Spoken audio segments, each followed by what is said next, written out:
Gaming news today is all about uncertainty. First, we have reports that some devs are questioning shipping games on Xbox, but the source of those statements has since clarified what is actually going on. And second, Moon Studios, the company behind Ori and the Blind Forest and the No Rest for Wicked game, are currently apparently in danger, and it could be their last game. We're going to look at that, what's going on. Are they, quote-unquote, being review bombed? Third, Doom the Dark Ages tech breakdowns are here, and they were sort of combed over the weekend, and the game runs great, but PS5 owners are not going to be pleased with the current results, hoping for something to be fixed or patched going forward. And as always, I do have a game for your wish list and your radar right at the end here. If you like this content, you can watch me in multiple places now. You can watch me on Twitch. Go look for Reforge Gaming over there. It's under Reforge Gaming TV. You can watch me on YouTube. If you are watching on YouTube, we appreciate you guys so much. Consider supporting the channel directly on either platform. If you pay for Amazon Prime, you can use your Twitch Prime on Twitch. If you're on YouTube, you can click the join button and make sure you pick Member Plus. That's how you get into all of my extra content. I do need to change the lights, though, for the opening segment. I was in such a hurry to get started this morning, I forgot to do that. I forgot to turn that on. And I also didn't get any trailers for you guys, so we're not going to need to run the filter for the double recording. I'll just record, sit here, and talk to you. We appreciate you guys so much. If you're watching on YouTube, also make sure that you hit that like button.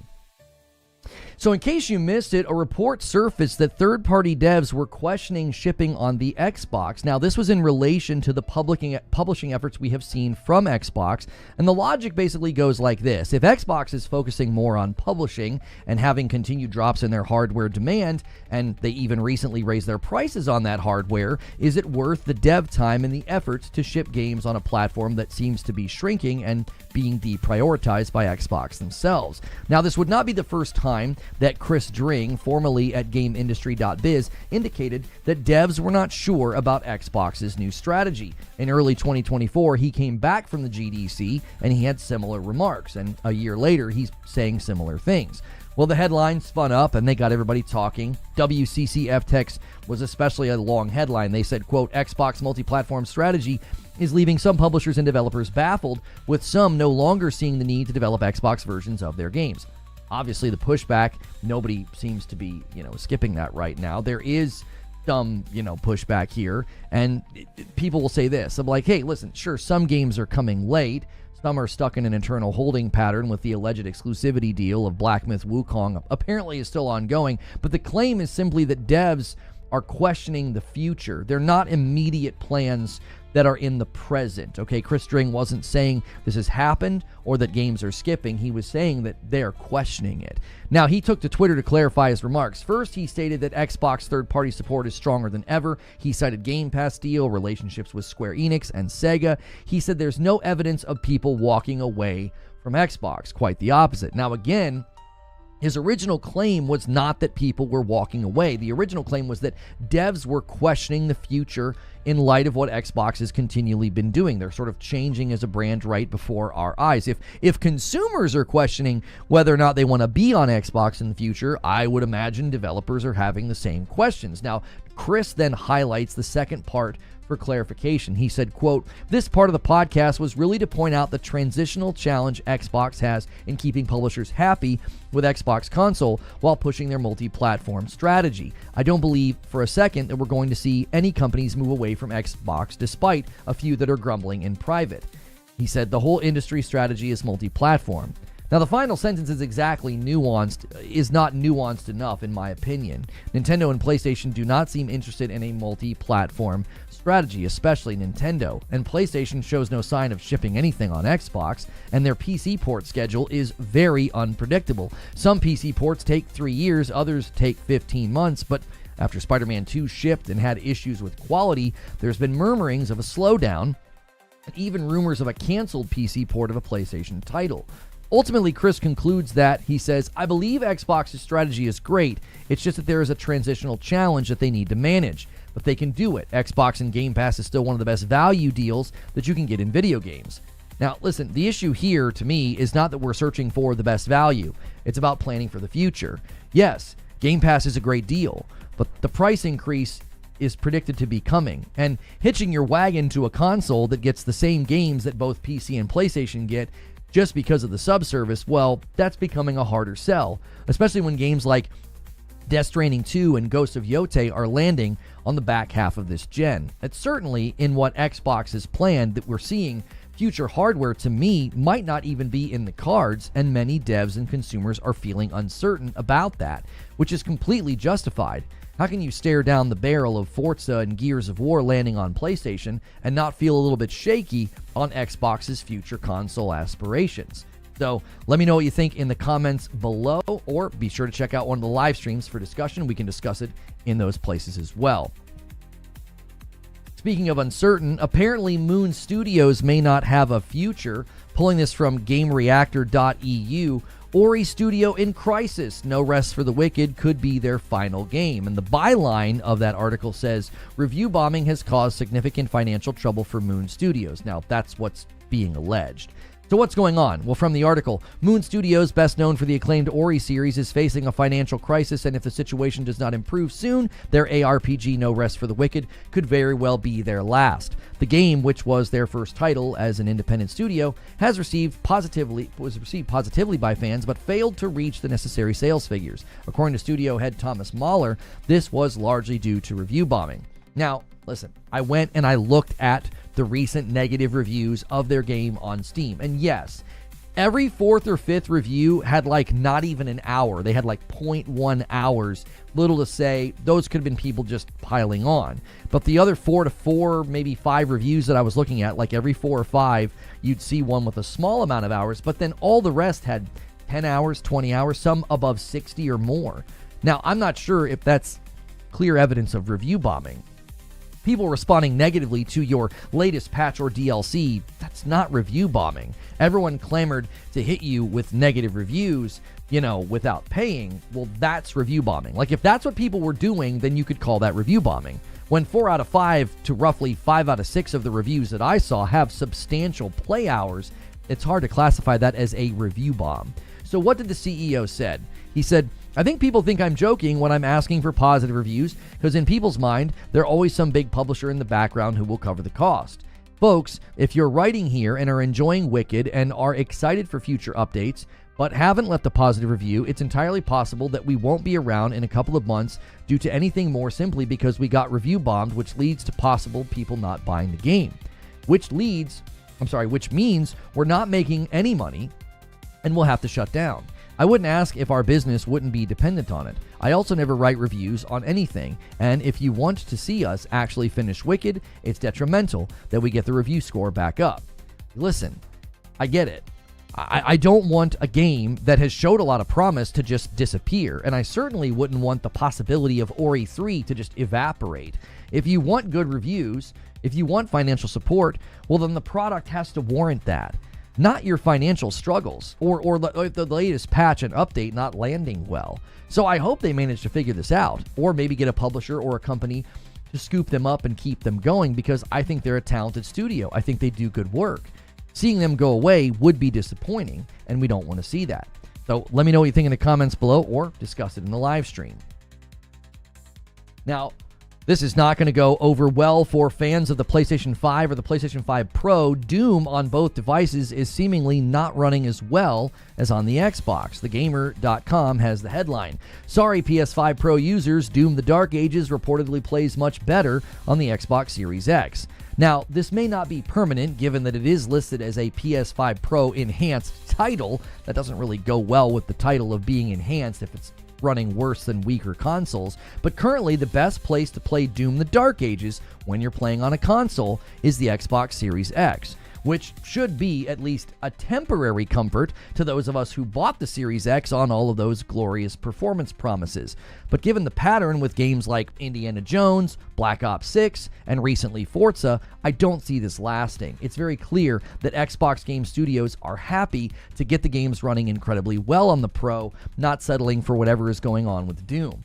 Now, this issue comes down to frame drops, and the Series X gets less of them. Here's what the article says. According to Digital Foundry, Doom the Dark Ages is mostly a smooth experience on the Xbox Series X, but that takes a bit of a dive on the PS5 thanks to frame rate drops during demanding battles and even during some less intensive ones. The frame rate fluidity even reportedly feels lower on Series S at times. Xbox Series X is seemingly the only console that doesn't suffer from frame rate drops as much. So it sounds like the Series S is experiencing what most of us have come to expect there to be going on there, which is just inferior performance. It is a weaker device. But hearing that the PS5 and even the PS5 Pro are experiencing a less than, good, or we would say less than stable experience, especially because the Pro is stronger than the X, that doesn't bode well for Pro owners, and I don't think id Software is going to let this hang in the air. The hope here is that all of the platforms would get patches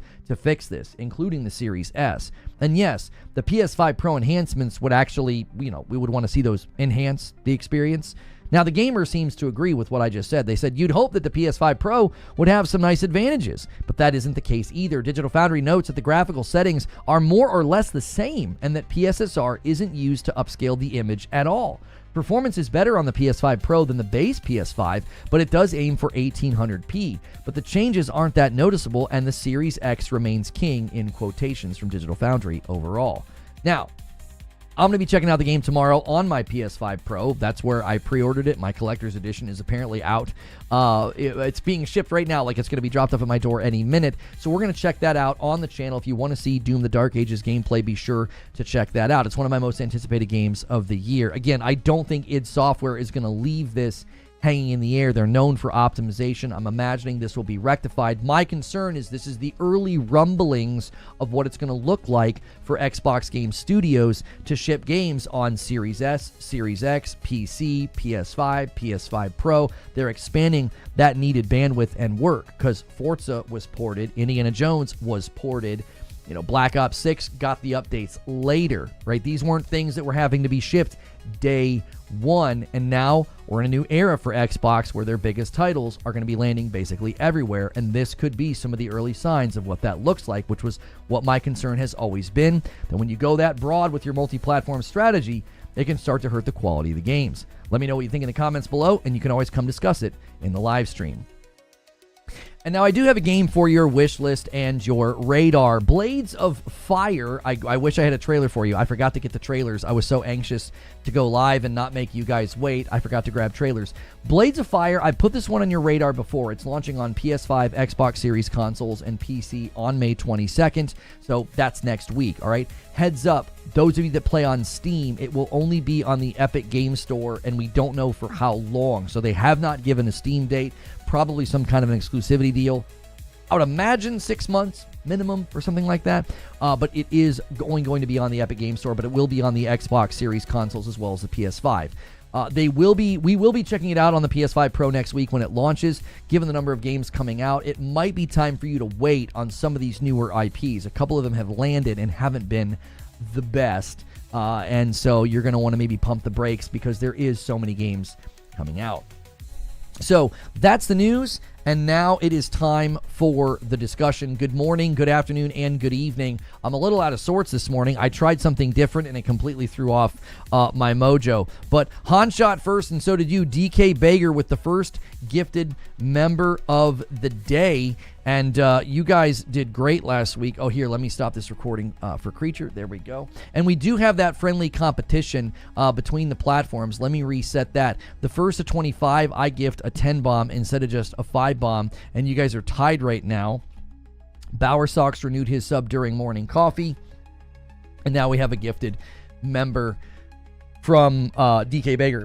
Oh, and Twitch, all of your things now hit the alerts.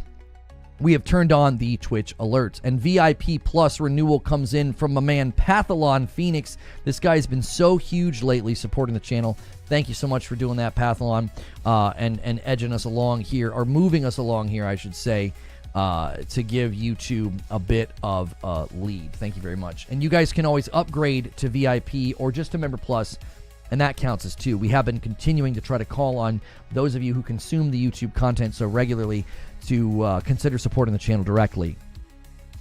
Whatever happened to ID or id Software being known for great performance, I'm surprised this game isn't 120 FPS. I would say that that's my biggest concern, is that we're seeing, this is like, what? Is this the first game? I'm trying to think. I think this is the first game shipping multi-plat from Xbox after all the mergers and everything that is featuring PS5 Pro enhancements day one. It's the first game. Because Black Ops 6, didn't the enhancements come later? Were they there day one? I don't think that they were. I thought they added them later, and they did that interview, and that's where we learned about, like, the anti-lag VRR or whatever. I missed the start, but Moon Studios is kind of self-inflicted gunshot wound, especially when you're coming into the ARPG space. They literally did this to themselves. Here, I'm going to upload this video for Creature. I don't know if any of those are 3 minutes, though, Creature, for shorts. Those might end up, I don't know if you want to run them as 4s. That would be kind of weird to run 4s about what I'm covering in the live. I don't know. I've got to get better at shortening those.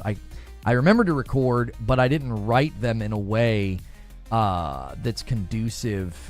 I didn't write them in a way that's conducive to shorts. I don't know if we're going to run 4s while I'm live. That might be kind of strange. It's essentially everything from the show open, but with their own titles and thumbs, maybe they could do well. I'm not sure. Dynamite Black with 22 months and a member plus. Thank you so much for moving the YouTube count. And guys, both platforms now, actually this should be a 4. This should be a 4 because Twitch, you guys count in the total now as well. So thank you so much. And the first of 25 every day gets extra. You go saying you're making an ARPG. ARPG fans have certain expectations, and you basically disappear for a year. I don't know what you expect. We have so many good ARPGs to play. Yeah, that to me didn't seem to make much sense. Like, he called it review bombing. I'm like, I went and looked. I was like, oh, that's unfortunate they're getting review bombed. What did he say? What did he do? So I go to the reviews, and, like, I would say every 5th or 6th review, yes, there were people that had, like, 0.1 hours and were saying trash game. And I was like, okay, that's kind of weird. But the 4 to 5 to 6 reviews I'd have to scroll through to get to those ones, they all had 10, 20, 60 hours. And I'm like, this doesn't look like a review bomb to me. It looks like people aren't happy with what you just shipped. You know what I'm saying? It's like, you guys just did your big update. They pushed it out. I've seen trailers for it everywhere. Every time I open up Twitter, I see a commercial for their latest big update. And it's like, people don't seem to be enjoying it. They don't seem to be vibing with it. Doom officially launches on, Friday? You can play early tomorrow. And Joker Quinn with the first 5 bomb of the week takes us to 9. Thank you so much. And the little friendly contest between the platforms, Twitch, the first of 25, we'll see. Oh, and here we go. We actually have a contest now, unless that's Joker Quinn playing both sides of the aisle. He gifts a 10 bomb, and he jumps the count for Twitch to 11, and Twitch takes the lead. The first 25, and that takes us to 19 right here. Thank you so much. Did Digital Foundry do the tech breakdown with the day one patch? I don't think so. I don't think you can't. I don't think you can have a day one patch until day one. Well, I don't know. I don't actually know. You'd have to go check and see if they say that in the video. I feel like that would have been mentioned in the coverage in the articles that I read. All the articles that I read said that this was the game they tested it. Do you think that'll fix the issues? Have id Software said anything publicly about this? I mean, they shouldn't even have the PS5 Pro enhanced label based on what I read. They said there's no difference between the two. They said it runs a little bit better than the base PS5. And I'm like, okay, running a little bit better doesn't warrant a PS5 Pro enhanced label. The enhanced label means you're raising resolution, you're adding ray tracing, you're adding a new mode or new frame rates or something, not it runs a little bit better.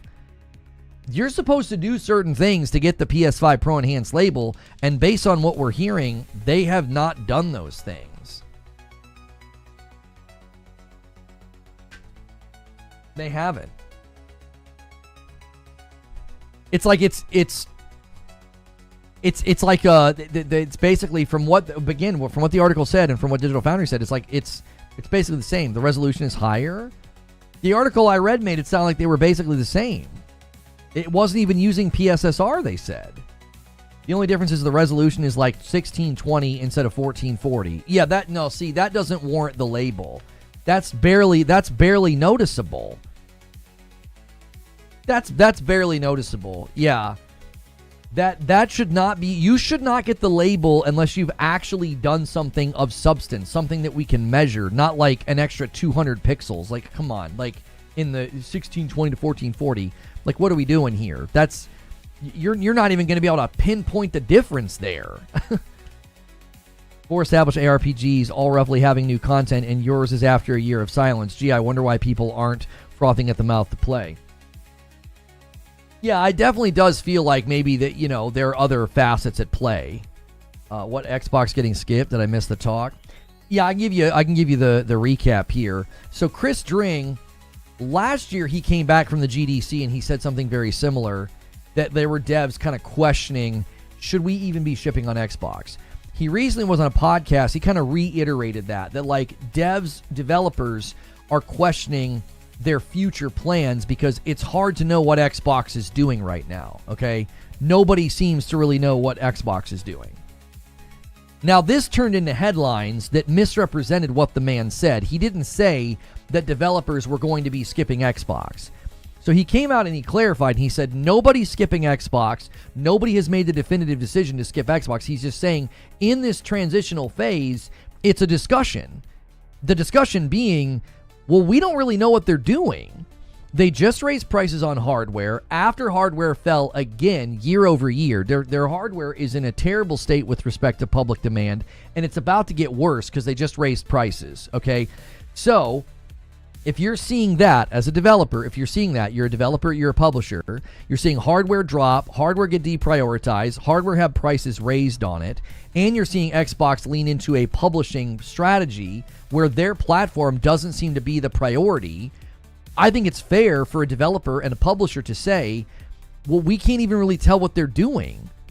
Should we really be working on a version of the game for that? Like in 4 or 5 years, what are we actually going to be getting out of that? What kind of sales are we going to be getting? What kind of footprint is Xbox going to have? Their own customers are abandoning ship because of what they've been doing. Like, again, nobody has said, we're done with Xbox. They're saying, we've got to consider this. You know, Chris Dring seems to be like playing the nice guy. He's like, listen, I'm not saying anybody's skipping. I'm just saying it's a transitional phase and these companies are going to have to consider that. He's like, they've got great relationships with third party with like Square and Sega. It's like, yeah, but listen, we keep saying that AA and indies are going to have a rise. We've been saying that, have we not? I'll tell you, smaller studios and indie studios, they've got less money. They've got smaller budgets, and a really great way to get your budget under control is to shrink scope, is to shrink the scope of the project. And if you're looking at Xbox's behavior right now, and you're like, okay, our game's going to come to market in 3 to 4 years, 2028 rolls around, how confident are you that that platform is going to be worth shipping on? They're deprioritizing their own platform. They just reported hardware sales down, and then they raised hardware prices. PlayStation hasn't budged, and I don't know if PlayStation's going to hold. PlayStation could raise their prices. They could ride this for a couple of months and really enjoy the benefit of being the cheaper option, and then eventually be like, yeah, we're having to do the same thing too. I wouldn't hold your breath on that. They could easily raise their prices, but if they don't raise their prices on the Pro, the speculation is that they would raise price on the digital PS5 and the base PS5 with the disc drive. They wouldn't raise prices on the Pro. That's the speculation right now. So if they're able to still have a 2 terabyte Series X next to the Pro, and the Pro is $30 cheaper, I mean, that still is a pretty compelling offer that's going to make developers think Xbox's hardware is a giant question mark right now. People do realize that the reason Moon Studios went silent for so long is because they were buying their own independence. I mean, I don't think that really matters to people on Steam if they're playing early access. They're just wanting the game to get updated. They're wanting feedback to be implemented. When you pull the trigger and you put your game into early access onto Steam, there are expectations that audience has. They're going to expect timely response. They're going to expect back and forth. They're going to expect feedback to be implemented. Now, if you're having a hard time or it's slow implementing that feedback, that's okay. Let them know. And then once that's communicated to them, you're going to potentially get some good grace or some goodwill treatment. But they from what Wheezy's saying, they went quiet, and then they recently pushed out a pretty significant update, and that significant update was getting negative feedback, and the CEO's claiming they were being review bombed. I did not see evidence of review bombing on Steam. I saw the majority of the reviews were people saying 10 hours, 20 hours, 60 plus hours. They were saying that they didn't like what they had done. I don't know what you want me to say to that. If you do an update for your early access game and it doesn't go over well, that's not review bombing. That's consumer feedback. Pricing aside, the gap between total PS5 owners and Xbox owners is only going to get larger. Right, exactly, Johnny. Like the pricing and the demand and the hardware sales dropping, that gap's just going to continue. And developers and publishers are going to ask those questions. I don't think there's anything, scathing or dramatic about saying, would it be better for us to ship on PC and PlayStation? Would it be better for us to just ship on PlayStation and Nintendo? Whatever combination they come up with, I don't think it's beyond the scope of reason to think that developers and publishers are asking those hard questions right now. They're questioning whether or not they should ship on Xbox. Do you right now as a consumer have confidence in Xbox's hardware strategy? I don't. I don't have a clue what they're going to do. Imagine they come out with this Xbox PC Steam box. Do you think that gives a greater reason to create an Xbox version of a game or less? Think about it. Analyze it and think about it. That's what we're considering is coming. That's what we're considering is coming. We don't have a whole lot of confidence in what they're doing with hardware. We know they want to do their own handheld. We know they've got an Asus ROG Xbox branded handheld coming sometime this year. We've seen the pictures. We've heard about it. And beyond that, we're hearing that the console is going to be a PC hybrid where you can sideload Steam on it. Well, what in the heck reason do you have to make an Xbox version of a game at that point? You just need to make a version that lands in Steam and those people can get it. You go, oh, we need a version for Steam, we need a version for PlayStation, and that's all we have to do. Do you see? Xbox's hardware strategy is in the crosshairs right now. Nobody really knows what they're going to do, and even what we're hearing they might do, you would just make a Steam version. Anybody who buys that hybrid would have access to your game. Do you see? Do you see why this is not some scathing hit piece? It's like, oh no, there could totally be publishers and developers that are questioning building their games for Xbox right now. 9 months from Spice King. Hey there, Lono. I'll be starting a job this Friday. It looks like I'll be able to afford all these games now. P.S. I've never been a member. I've been a member for a pregnancy now. 9 months, and that gets the total count to 20. We are officially a 5-bomb away from the first 5 that I owe you. And listen, both platforms are competing. Whichever platform hits 25 first, they get 10. I do a bonus. Come on. Let's see it. Who wants it? You guys were racing. Bad Breeby started it. I don't disagree on using reviews to get content that you want. I feel like they've been more reactive since they re-emerged after the Breach update. Grim, I can only tell you what I know. I'm not in tune with the game. I keep delaying ads for y'all on YouTube. I'm not in tune with the game. I'm not in tune with the dev process or the early. And Kardoc Ren drops a 10 bomb just like that. And he skyrockets Twitch to the doorstep. Are you guys going to let him do this? YouTube? Are you serious? Look at that. They're right there. I don't know. Are they the ones that got it the first time? We're at 30 overall for the week. Both Twitch and YouTube now contribute to this. Oh, YouTube, come on. You can't let them. It's Twitch. It's like releasing your FPS the same day as COD and crying how no one's playing your game. Yeah, I don't know the timing of what they've been doing with No Rest for the Wicked and other ARPGs. I've not been paying much attention. Your poll for YouTube is even split for all platforms. Yeah, I put out a poll this morning. Where will you be playing Doom the Dark Ages And I'll show it to you here. I'll probably have to switch some things around. Yeah, let's go like this. There we go. So we've got ourselves, where we be playing. That right there. That right there is showing you. I mean, we got a good mix of people here. That's not bad. That's a fresh poll as well. Like, that doesn't even have 1,000 votes just yet. And Johnny Always secures it. A 5 bomb comes in from Johnny Always, and he gets us to 35 already. Oops, a nice strong start to the week. And Twitch wins the race to 25, sitting at 26. You love to see it. And Joker Quinn's going to bump the YouTube line as well by 1, and that bumps the total count as well. But then it's going to... No, hang on, that's a light. Roadkill, hit the like button. He says PlayStation Pro. There you go. And then that bumps the total for YouTube to 10. Excellent work, as always. Loving to see those competitions. Here you guys go. I owe you 10 over there on Twitch. Isn't the Pro running at a higher resolution and better graphics than the Series X? Barely. Barely. The PS5 Pro is barely running better than Series X and the PS5. It's like a teeny bit of a bump in the resolution. I'm muted in Discord. Sorry, nobody was in there, but I'm now unmuted. Mash says, the only dev incentivized to build for Xbox next gen, if Steam would not be a console instead of just Steam, is Microsoft first party. Right, I get what Mash is saying. And currently, the gifter on the channel is tied between Bad Breeby and Cardoc Ren over here on Twitch. They've each done 10.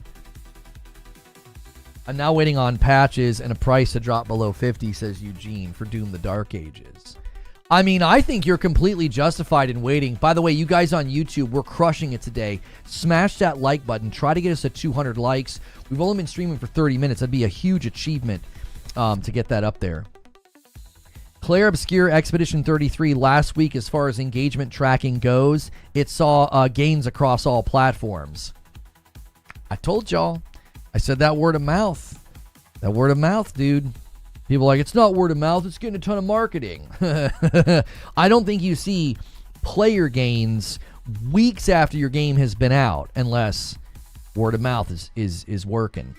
And a resub over here from Primeval. Thanks for 3 months over here on Twitch. Being with me for 2 months, I appreciate it. That does add to the total. Like I said, alerts are turned on for Twitch. You guys are the best. Currently, we have a little contest going. What I should start doing is I'll do the first of 25 as a 10. And I should do, if one of you hits 100 in a day, I should do another one.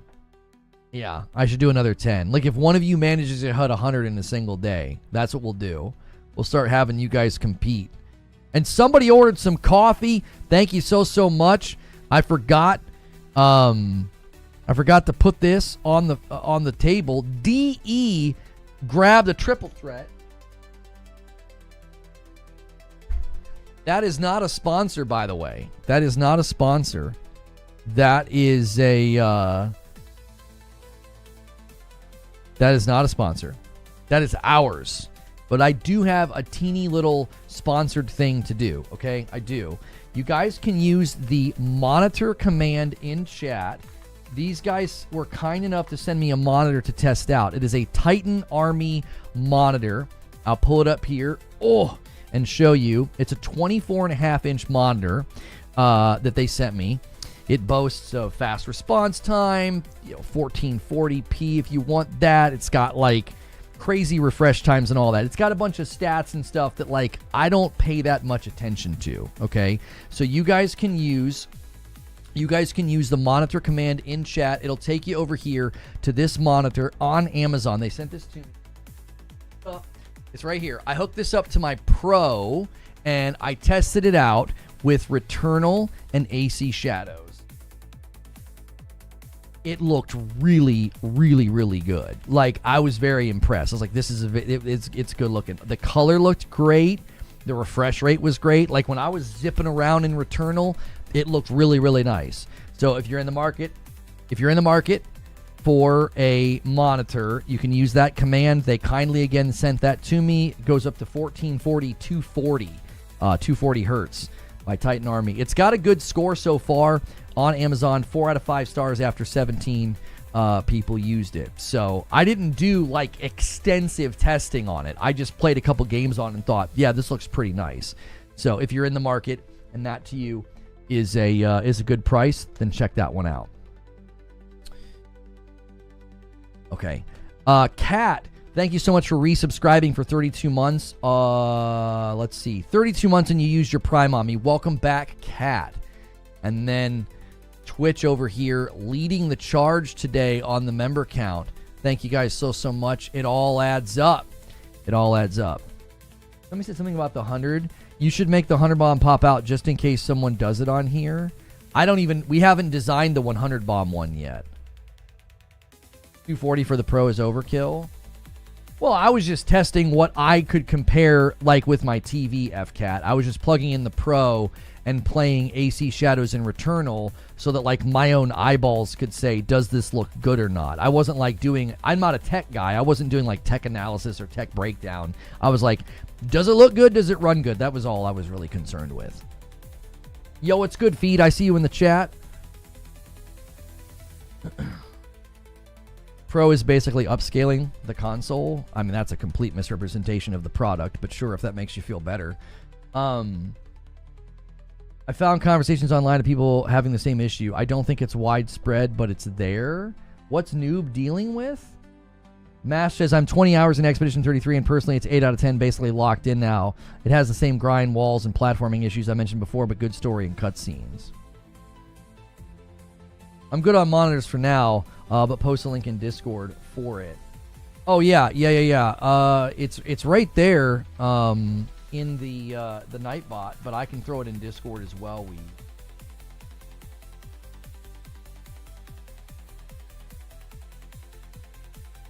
There you go. I refreshed for a second, didn't see it. It's okay. I threw it in Discord for you. I'm having issues with Expedition 33 crashing repeatedly since the last update. I've had to wait for the next update before I've tried playing again. Oh, really? You're getting crashing in Expedition 33. That's not good to hear. Thanks for a strong turnout on both platforms, guys. The support for a Variety Gaming news show, man, it really does mean a lot. Make sure you're smashing like on YouTube. You guys on Twitch, hit the follow button. It's free to follow. But if you get tired of seeing ads on Twitch, if you sub to me on Twitch, you'll never see an ad. What's good, R Squared? How are you? People are having crashing issues, really. So they release a hybrid console. Will it need to have parity with the Series S? Ashen, by the time this alleged Xbox hybrid console lands, no, I don't think so. I don't think they'll push parity. How do I stop myself from getting gifted on Twitch? I want to use my Prime sub here. Can somebody help him out on Twitch? Wire Rope, how does he do that? Can he right now go switch? I thought there was a way to do that. Thank you so much, It's the Ripper, for using your Prime 6 whole months on my supporting me on my Twitch channel. That takes us to 39 on the day. That takes us to 29. Wait, did I add Cat to the total? I think I did.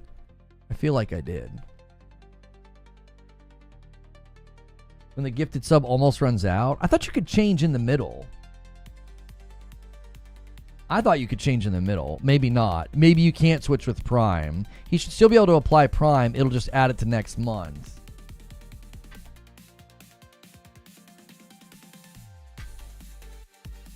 Yeah, I'm not the expert on Twitch. I was off the platform for 4 years. They could release a cheaper version of the new console and push parity again. Which is better, gifted subs on Twitch or YouTube, memberships gifting? Wherever you want to support. I get a better split on YouTube. I do. We're hoping, you guys have gotten me so many sub points. Once I apply for partnership on Twitch, I should get that better 70-30 split on Twitch. So we're going to be applying for that this week. You guys have crushed it. You keep the giftings going on Twitch. That's one of the reasons, like, if you come over and gift on Twitch or Prime sub on Twitch or support with, your own sub on Twitch, you're helping me. You're helping me hit those thresholds of sub points, which unlocks a better split with the platform. I don't think they'll do a cheaper version of a future Xbox because I think from everything we've heard, the future Xbox is going to be some kind of a hybrid. My point that we were talking about earlier is I want you to imagine that you are a developer and a publisher right now and you're hearing all this. Friday's going to be good. What's Friday? Imagine you're hearing all of this. You're hearing that, the Xbox is, having a continued drop in hardware sales. They're seemingly not prioritizing the hardware that much anymore. They're calling everything an Xbox. Oh, and they just raised prices on their hardware. Apply Friday. Should have partner by Monday. I was going to apply in the middle of the week because in the middle of the week, we're going to hit it was the 14th last month. Like we're nearing the point where I'll have been streaming for 30 days. Yeah, April 14th was when we started. So, yeah. I'm excited. The Twitch for now so you can get better split for the future. If you get me to the better split on Twitch, it's dead even. They'll both be 70-30.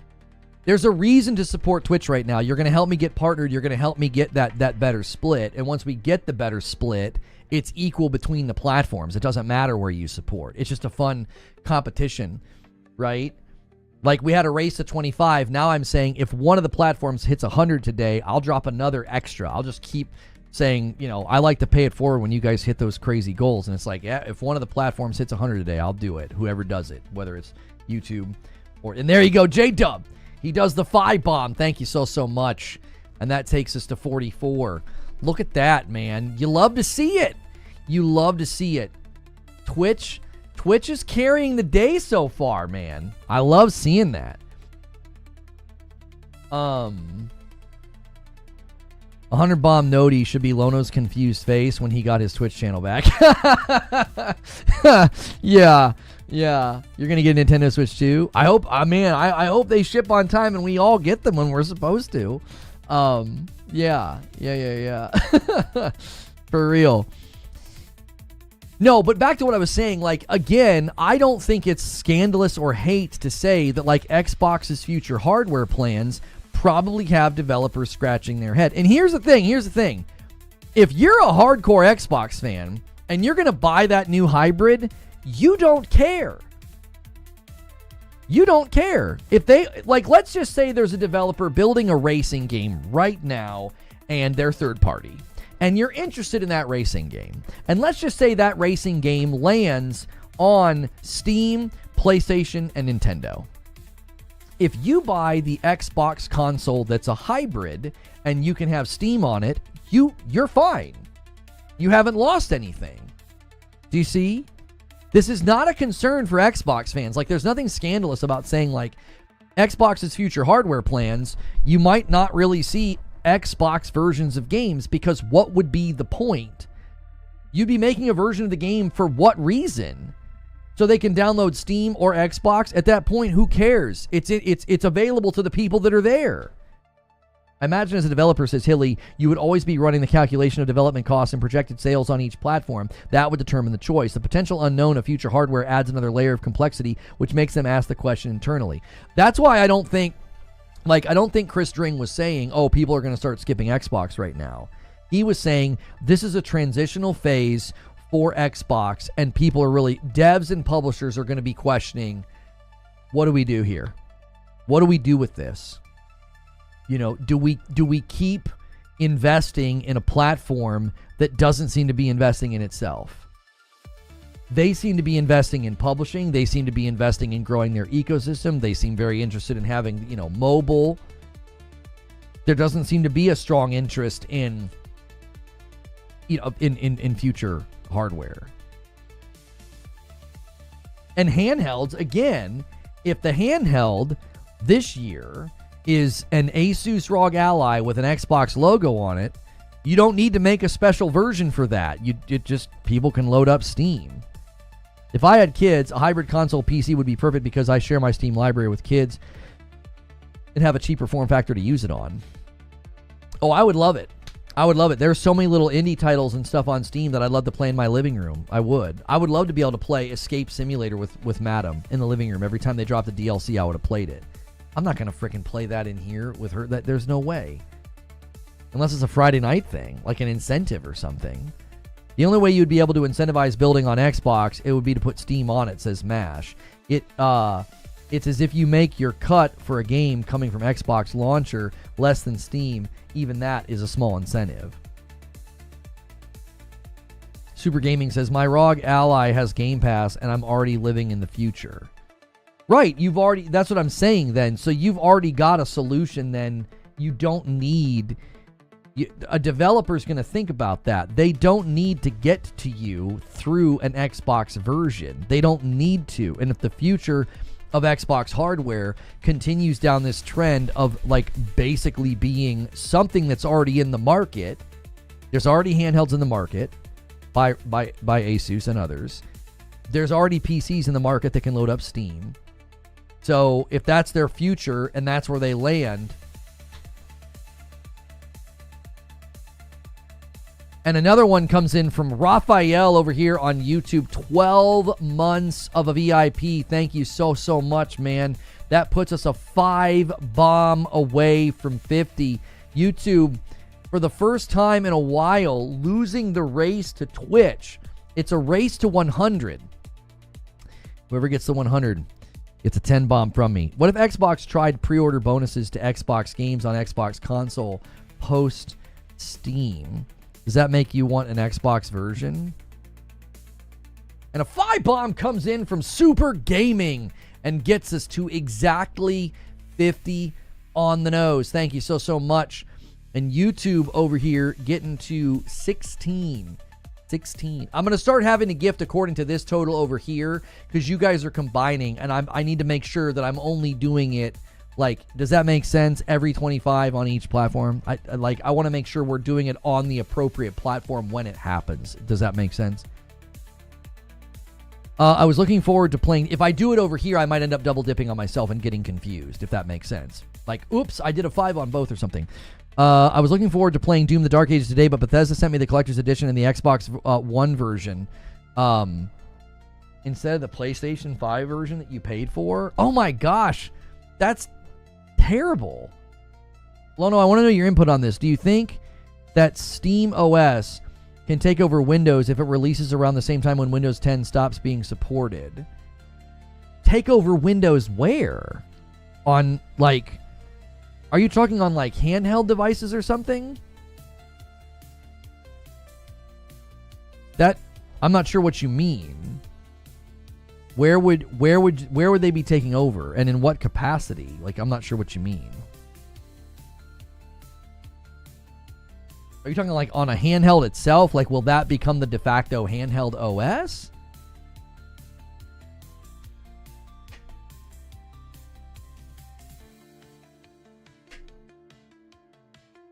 The major roadblock for SteamOS on gaming PC is a lack of support for anti-cheat in PvP games. It doesn't work for Linux yet, says Zubair.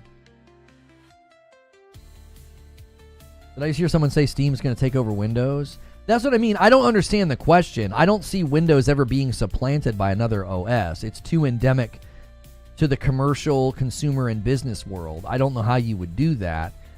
In the handheld realm, maybe. The dream is just to run SteamOS on your gaming PC and avoid Windows altogether. Oh. So like people that don't want any of the extras and all that, they just want Steam. As in, SteamOS will be used more as an operating system than Windows. I mean, I don't see a future where that could be possible.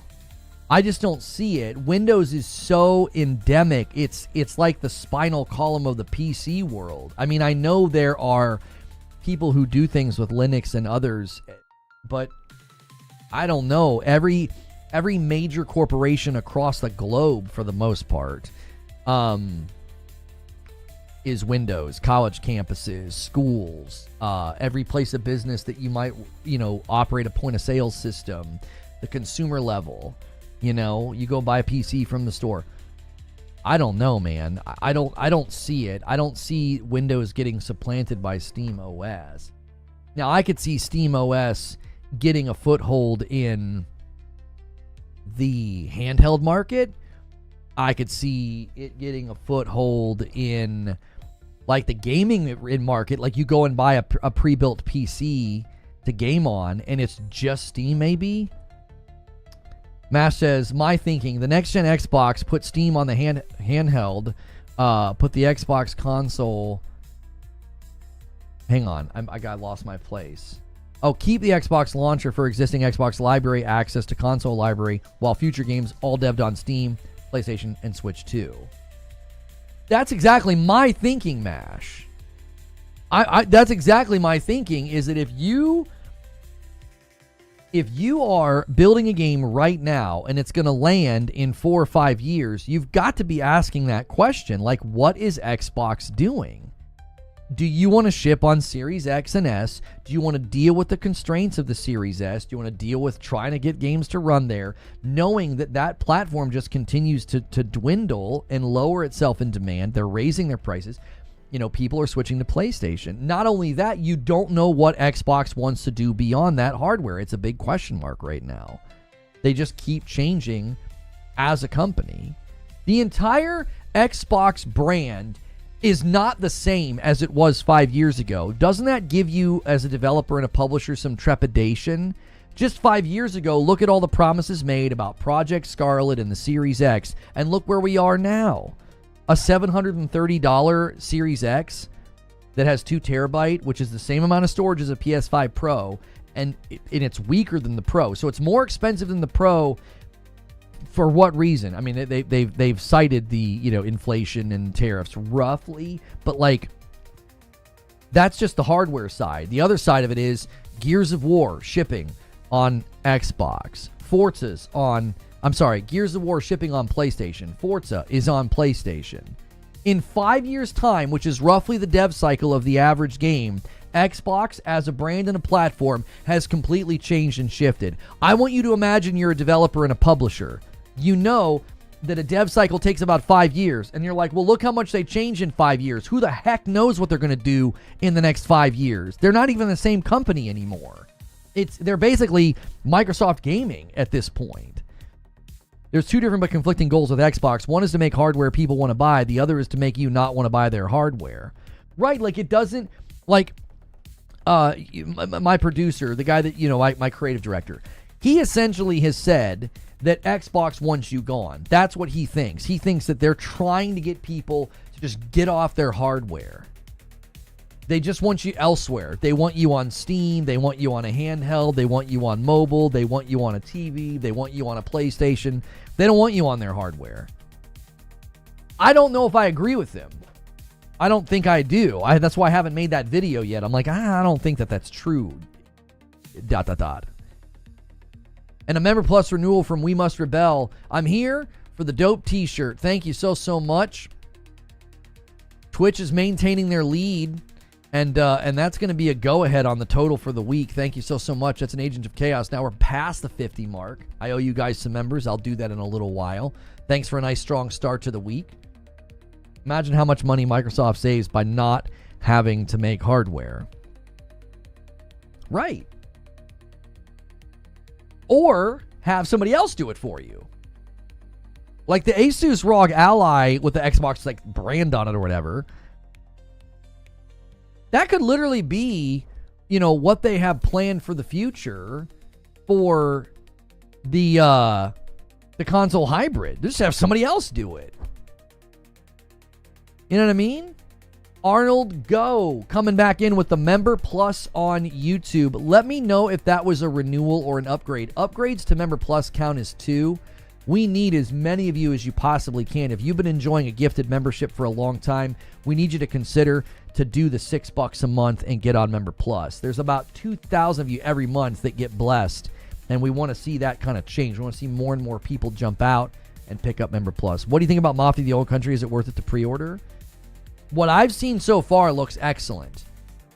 There were different responses to the latest trailer. I thought it looked really great. Other people thought it looked a little shaky. I think they were coming off of like the graphical insanity of GTA 6 and its screenshots, and they were sort of judging, you know, Mafia a little unfairly. I think Mafia: The Old Country looks great. I think it looks like a very, very solid game.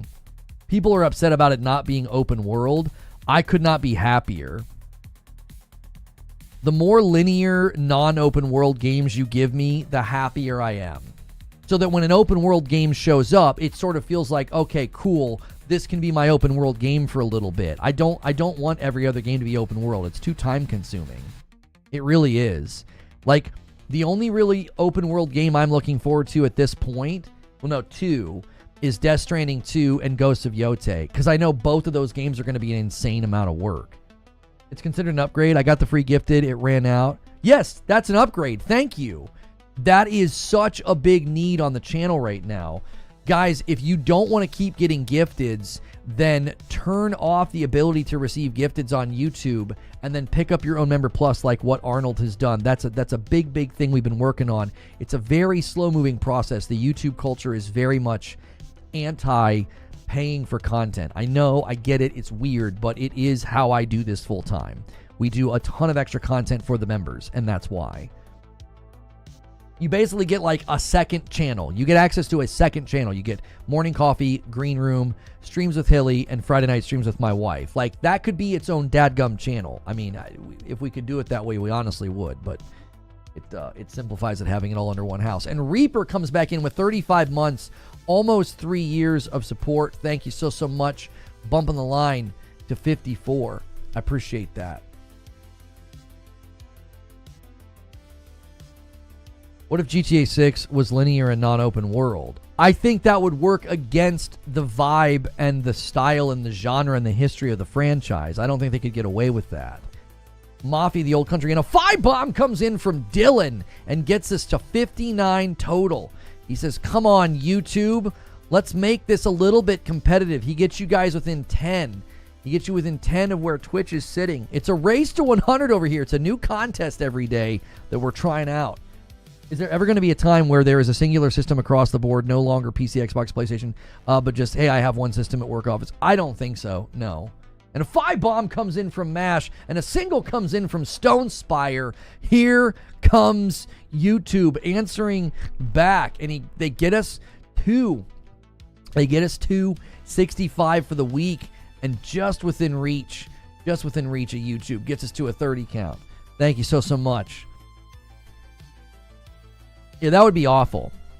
Here's the thing that people don't realize. This weird utopian world that these guys talk about, where like every game is made for every platform and you just go to every whatever platform you think is best, that you don't want that. You don't want developers, tasked with making every single game for every single platform. It's one of the dumbest positions that I've seen trotted out by people who are ideologues. They're not being logical. They're not being business oriented. They're 100% just ideologues. This idea that like, wait, 30 plus 34 is 65.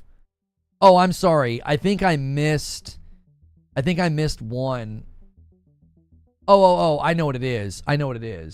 It's because I think Twitch is supposed to be at 35. I think I messed that up. My bad.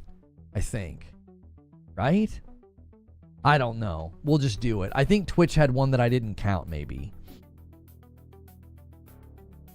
It would ruin the purpose of having a console. I'm just here to tell you, like, that position, like, you don't want developers suddenly tasked with that. I just think, especially with the Switch 2, when the Switch 2 hits the market, you got all the different combinations of PCs that are out there. You got PS5 Pro, PS5, you've got handhelds. You've got Xbox Series X and the Xbox Series S. You don't want developers doing that. Like, oh, well, we got to make our game for every single platform. I really, really think you'd end up with a bunch of... The weird thing is the games that do that, and this is what people do. They'll cite the really popular, like, live service games like Fortnite and stuff. And it's like, well, is that what you want? Is that what you want? You want games that are extremely broad in reach and not deep in scope? Is that what you want? Because that's what you're going to get. Everybody's always annoyed at, like, we're constantly getting live service slop. We're constantly getting these games that aren't ready. And it's like, well, that's what'll happen is if you want developers making for every single platform. That's not what you want to see. You would get a severe reduction in quality and value of the product shipped. You would. Look at what happens. I mean, look at what happens when they rushed Spider-Man 2 to PC. What happened? It had problems. Look at what happened when they shipped Jedi Survivor before it was ready. Look how long it took to get patches for console. It still is not in a great shape on PC. Is this what you want? This is a future of gaming that you think is this utopia? Well, everybody has access. Who gives about like how good the games are, how well they run? Look at what happened with the first multi-plat Xbox Studio release that tried to do PS5 Pro enhancements. Look at Doom. It runs worse on PlayStation. It's not actually PS5 Pro enhanced as far as I can tell. Is this what you want? Is this the future of gaming that you want? Oh, this is pro-consumer, isn't it? It's better for the consumer. We all can get access to the games, yeah?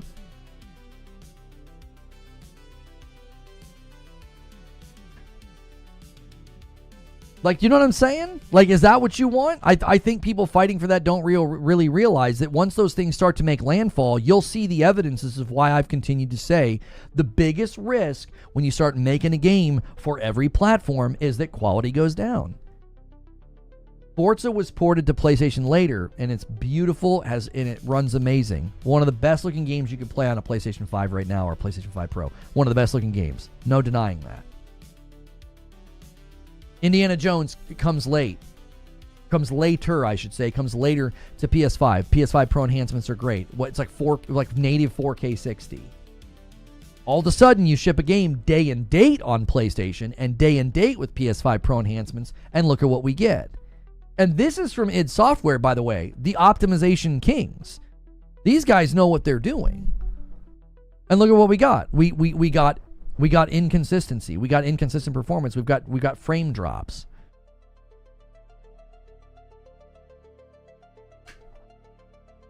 Right, and if we flip it around, Wheezy, instead of making games everywhere, let's just have one platform.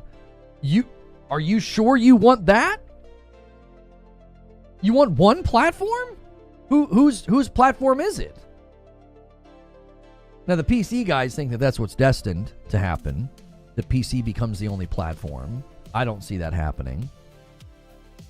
Nintendo's foothold in the market, I believe, is too strong for that. They have franchises that are too big for that to ever happen. Just Mario and Pokemon alone, and Zelda. Those franchises are too big, too popular for that to happen. I don't think you'd see Nintendo, slip or vanish. And a 10 bomb comes in from Gambit Zero, and he gets us to 75 on the nose. You love to see it. And just like that, Twitch's lead goes away. It's a race to 100. It is a race to 100. If one of the platforms hits 100 in a single day, I'm dropping a 10 bomb, an extra 10 bomb on that platform. It's a race. And currently, YouTube has the lead. SteamOS is going to make waves. I mean, I think we've heard promising things about SteamOS, and I've seen good predictions about SteamOS, but I'm here to tell you, I don't think we're ever going to get to a place where there's like one platform. I just don't see that happening. PlayStation and Nintendo are both in very strong positions. I don't see it. Here's what people don't seem to understand. They think plateau leads to decline, and it doesn't always lead to decline. It doesn't. What have we been saying about successful live service games consistently? That they come down to a floor, and if they can maintain that floor, then they're good. Zinthos with the Member Plus comes in. Thank you so much. I believe that's a renewal, Zinthos, and not a... that's not an upgrade. Let me know if it is an upgrade. Well, if they can settle into a plateau and a floor and survive, well then so can... Like if Nintendo Switch 2 comes up, plateaus, and it matches the saturation of the Switch 1, I don't think that's a problem for Nintendo. They're not like, oh no, better shut down and close up shop. We distributed another 150 million units and sold a bunch of games and made a bunch of money. We better close up shop because some armchair analyst on Twitter said that the console market is stagnating and not growing. No, plenty of industries do that. Plenty of industries continue to deliver a product to a consumer base and continue to make money. It's not about, that is a very Western idea that like, well, if the company's not continually growing and always posting more profit and always getting more customers, then they're losing. at some level, they are going to be constantly trying to post more profit, either through selling of games, accessories or microtransactions and things like that. Sure. But they're not going to be like, oh, yeah, shut it down. Nintendo should just close up shop. If they only sell another 150 million Switch 2s and they just sort of plateau and match what they did last time, I don't think I don't think they'll be bothered by that at all. I think they'll pop champagne.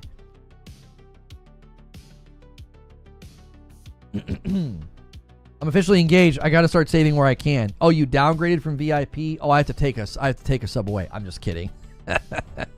Congrats, bro. Always take care of yourself first. If you got a ride gifted for a while or downgrade or unsub, that's totally fine. You guys on YouTube, do me a favor. We're about an hour into the broadcast. I have been delaying the ads. I'm going to do it again. Give me 300 likes, okay? I'm not hitting you with those ads. I'm keeping them. I'm keeping them at bay. YouTube wants those running, and I was going to run them once an hour. I'm going to hold off. We're having a strong day. I don't want to jinx it. And likes help that continue. It gets more people in the door. Plus, they raise the price, so even if they only sell a portion of that, they'll be making more. Wait, Lono said if Nintendo sells 150 million Switch 2, they won't suddenly close down. Do we have a source for this insight?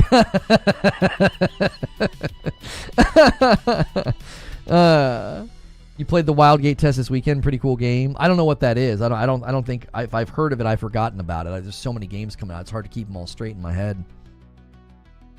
PC growing is everything from a Chromebook to a 5090.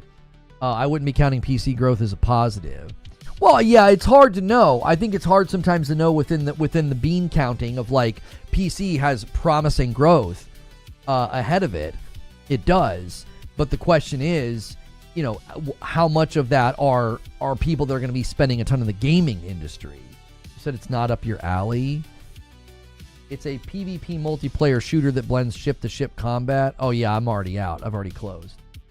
I saw PvP, and my finger was hovering over the X button. 140 million babies are born each year. Those babies turn into consumers. I don't think the market is going to suffer anytime soon.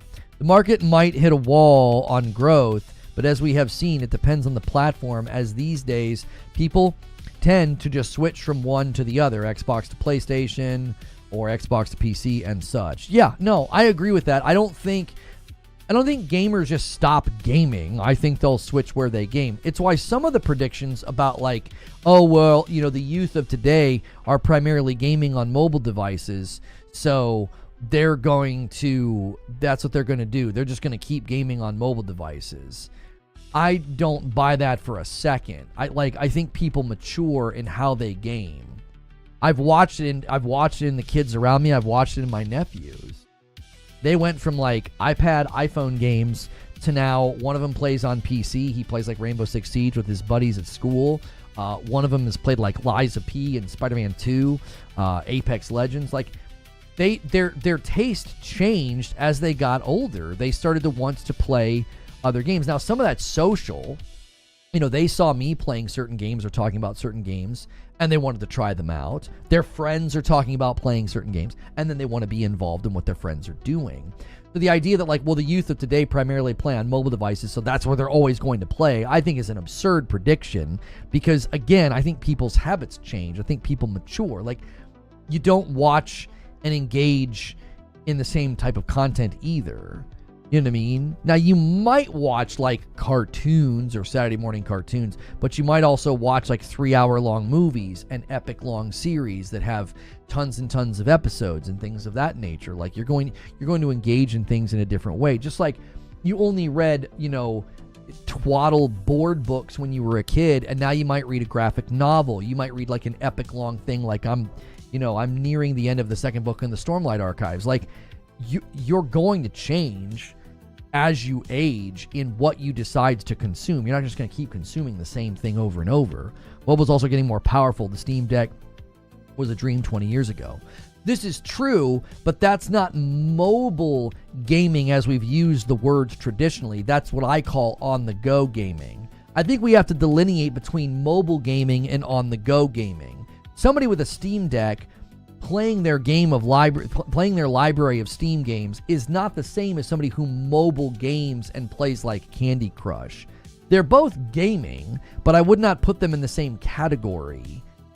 Somebody buying a Steam Deck out of the gate is a different type of gamer because it's an expensive purchase. Somebody playing Candy Crush on their phone while they're sitting on the toilet is not the same. They're very different. I think mobile gaming and like gaming on the go are different buckets. It's different consumer mentalities entirely. And Super Googly with a $20 super chat says the disparity between the haves and the have-nots is growing in the gaming industry. There are people who would buy the 5090 at scalp prices without blinking, yet there are ones who complain about a $10 price increase on games. Yeah, that's true, Googly. Thank you for the first super chat of the day. I appreciate it. Why would they buy a Steam Deck if they can just game on their phone? Well, because, again, it's a different bucket. It's a different category. It's a different mentality. It's a different type of gamer. Somebody buying a Steam Deck is not somebody who's like, oh, I can game on my phone. Let me just get a Bluetooth controller for it. I think they're vastly different. They're different consumers. They have different aims, aspirations. They have different value systems, different goals. They're not trying to do the exact same thing. They're not. I think they're trying to do very different things. It just, from a distance, it kind of looks similar. It's like, oh, well, they're both gaming on a mobile device. Well, no, not really. Have you seen some of the videos on like how to change settings and do things on a Steam Deck? Like, that person is not the same as somebody who's enjoying Clash of Clans on their phone. I never want to game on my phone, no matter how good it gets. Are they saying, why would someone buy a Steam Deck if they can just buy the games on their phone? I think some people are saying that, yes, and I don't think that's a very compelling thing. Yo, what's good, Petrov? I don't think that's compelling because, again, I don't think the people who are interested in buying a ROG Ally or something, I don't think those people are saying, oh, I could just game on my phone. I'm not going to buy a Steam Deck. I don't think that is even a consideration.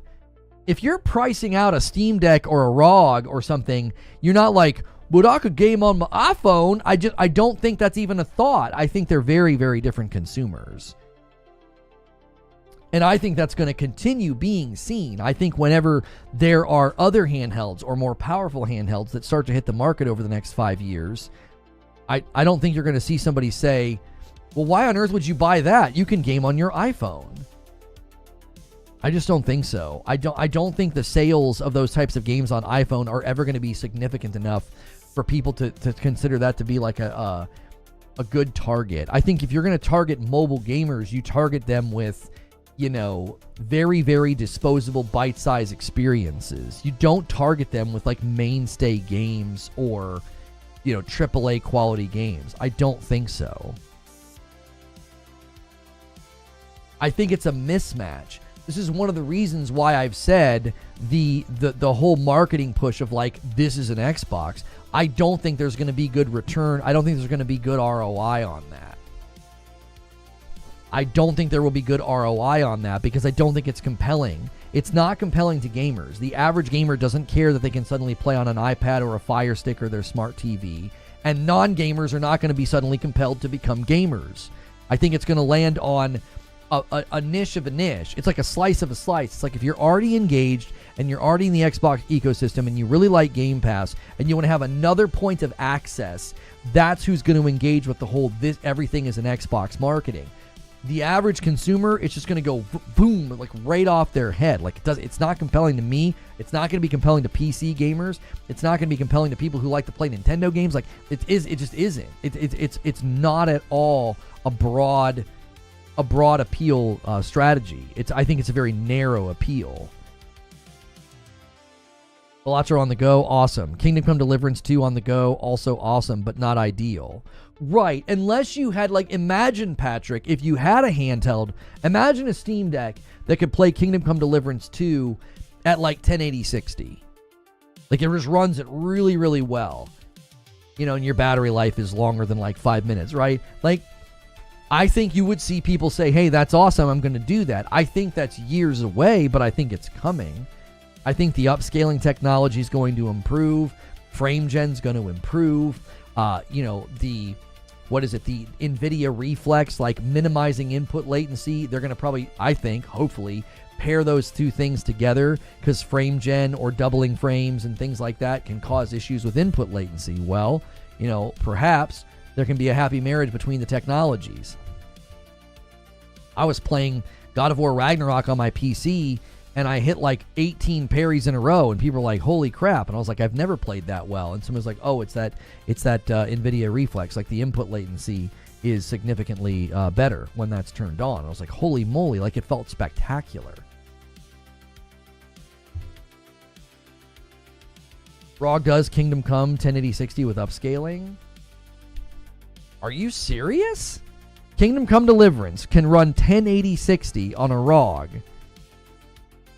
Is it like consistent and it performs well? That's impressive.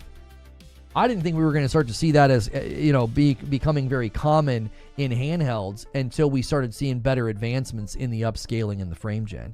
Guys, take a quick second on YouTube to smash that that like button. Double check that you did the like point, chat. Give me those points. Those like points. I need them. We are 24 away from the first 100 of the week, and there's a little contest down in the corner. YouTube and Twitch are competing. The first 100 that YouTube does or Twitch does, whoever gets there first is declared the winner. And then I'm going to gift you a 10 bomb for it. And then I do owe you for this. I'm going to do both. Like the point, may the point be with you. Steam Deck gets like 45 to 55 on low with FSR on balanced. And that's 800p. Yeah, see, that's not compelling to me. I need it to be more consistent on the frames, and I need it to be a little bit higher on res, and then I'm good. I think you're going to see that in the next, 4 to 5 years. They're going to be able to really impress with the upscaling, with the frame gen. It'll buy you headroom in the device's power, which will then help with battery life. That's why I told people not to be so, like, everyone's like poo-pooing frame gen and upscaling. I'm like, I don't think you understand. Like, this is going to benefit so many aspects of gaming right now. Like, things right now that are sort of like, it's not quite there yet. I think these are going to be the things that help and assist with it. NVIDIA has released a new game-ready driver for Doom the Dark Ages. It also includes some driver bug fixes. Well, I mean, hopefully we can see a day one patch for Doom the Dark Ages that'll iron out some of the issues that we're hearing about with frame issues on both Series S, Series X. The worst issues seem to be on PS5 and the PS5 Pro. I mean, you never want to see that. That's a multi-plat fear that I've always had. I recognize the song by Black Sheep, The Choice Is Yours. Oh, you recognize the song by Black Sheep, The Choice Is Yours. You got called old for it. Well, what are you going to do?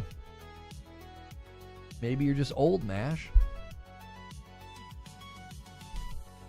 Batteries where it sucks. You only get like 1.5 to 2 hours unplugged on games like Kingdom Come. Yeah, that's where I think that you're always fighting that battle. You're always fighting that battle on a handheld.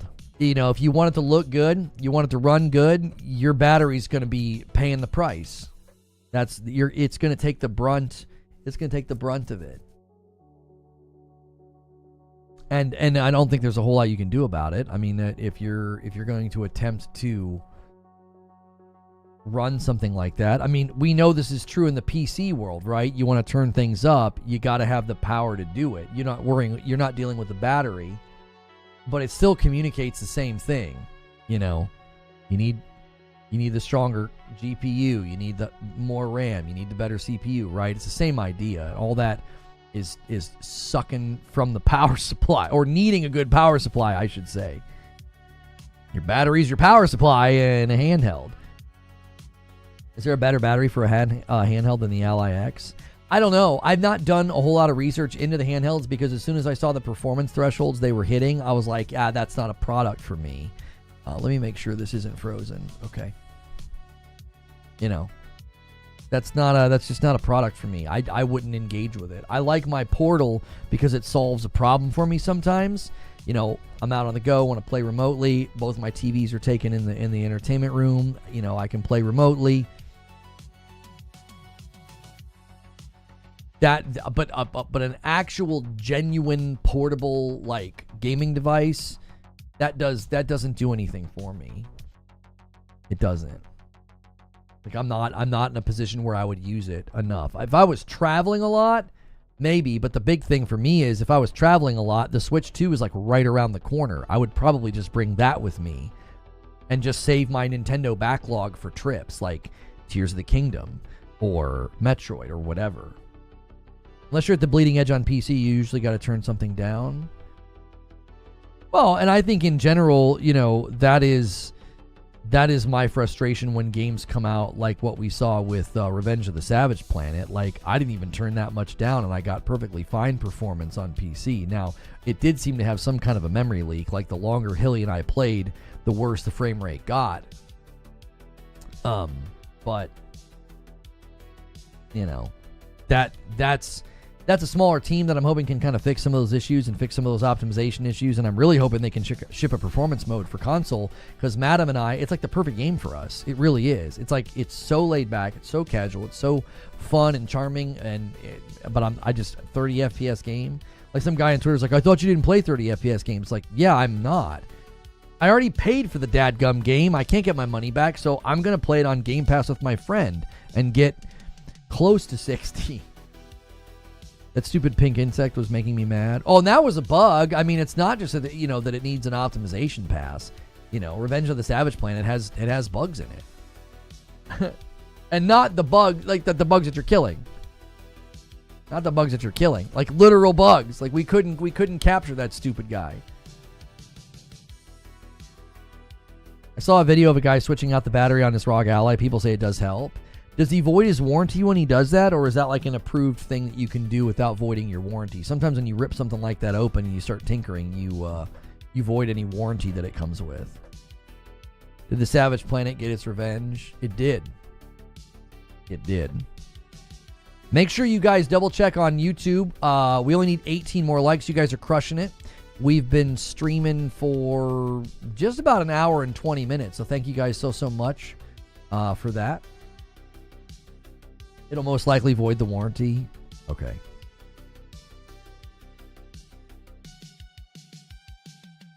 You want to know the Switch 2 eShop library? What do you want to know about that?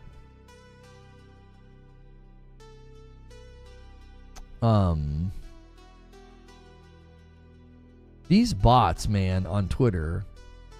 Hi there. What's your favorite game to stream and play? Let me guess. You do editing and or SEO and or graphics.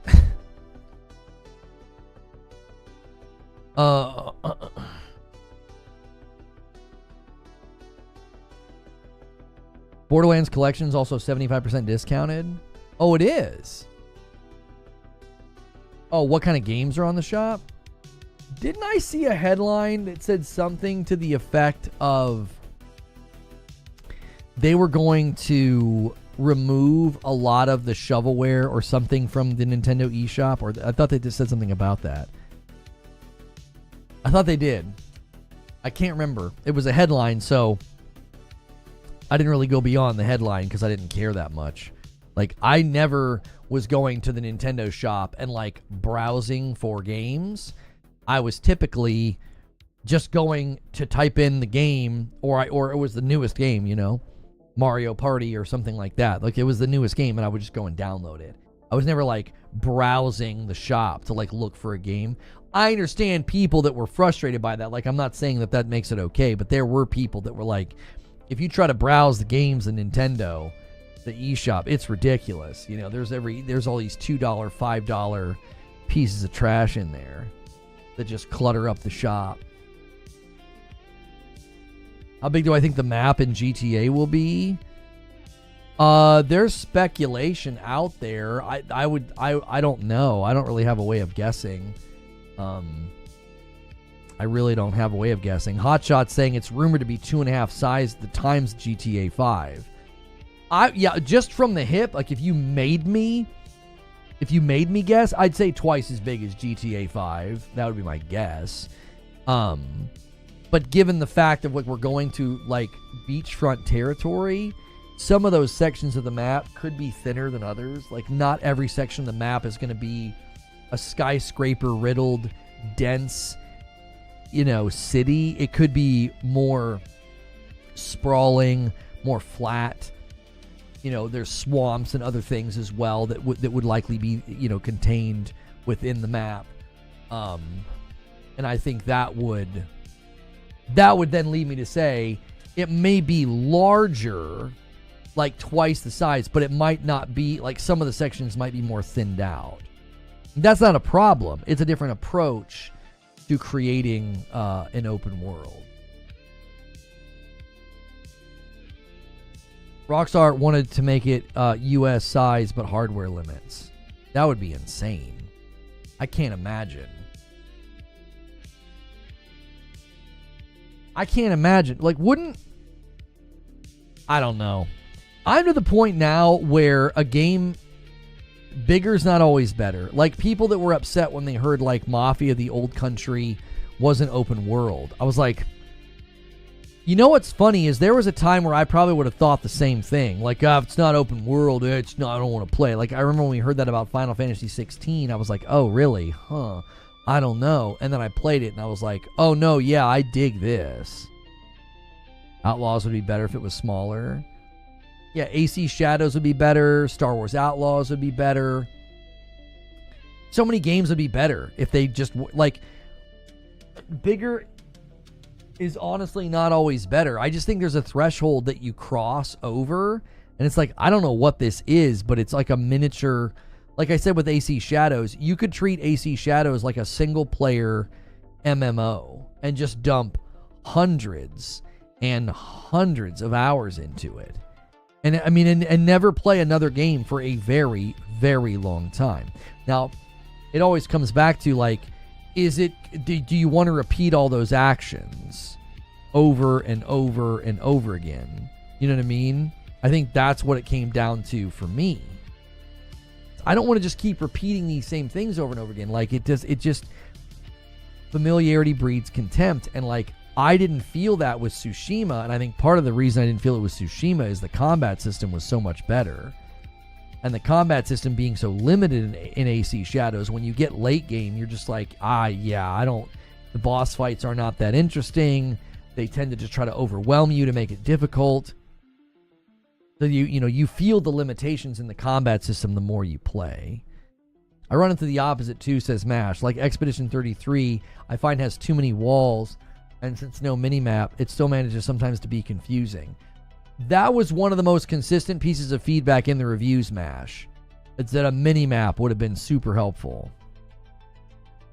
Familiarity breeds contempt, so when do I start hating you? That's my secret, Jack. Everybody that watches me dislikes me to a certain degree. That's the secret to good content creation.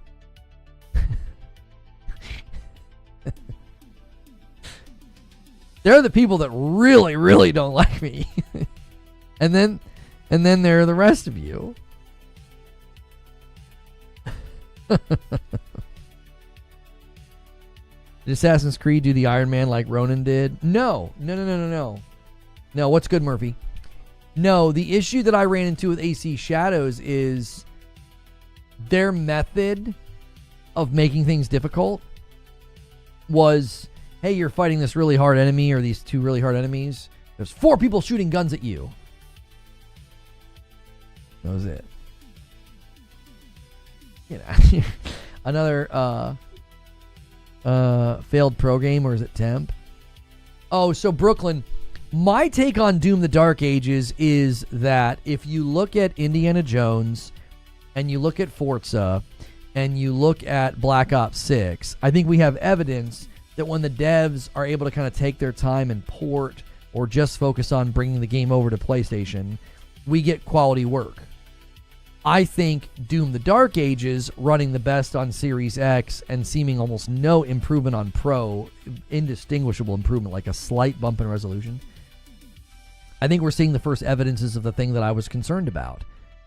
That when you suddenly go to every Xbox game studio and you say, you're no longer making a game for Series S, Series X, and then all the combinations on PC, you're also making your game for the PS5, and we're wanting to throw in PS5 Pro enhancements.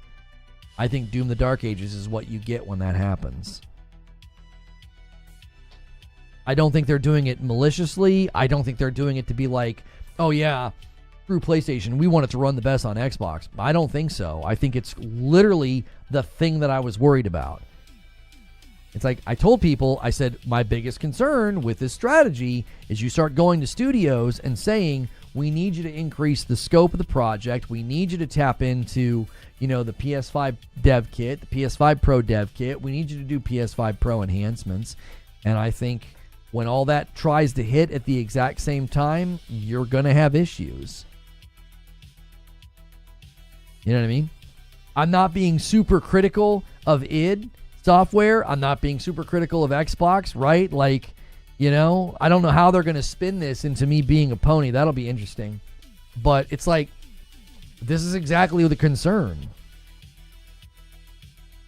Because they clearly have no problem letting Xbox game studios ship games that look better on the Pro. They have no problem with it. They did it. They've done it already.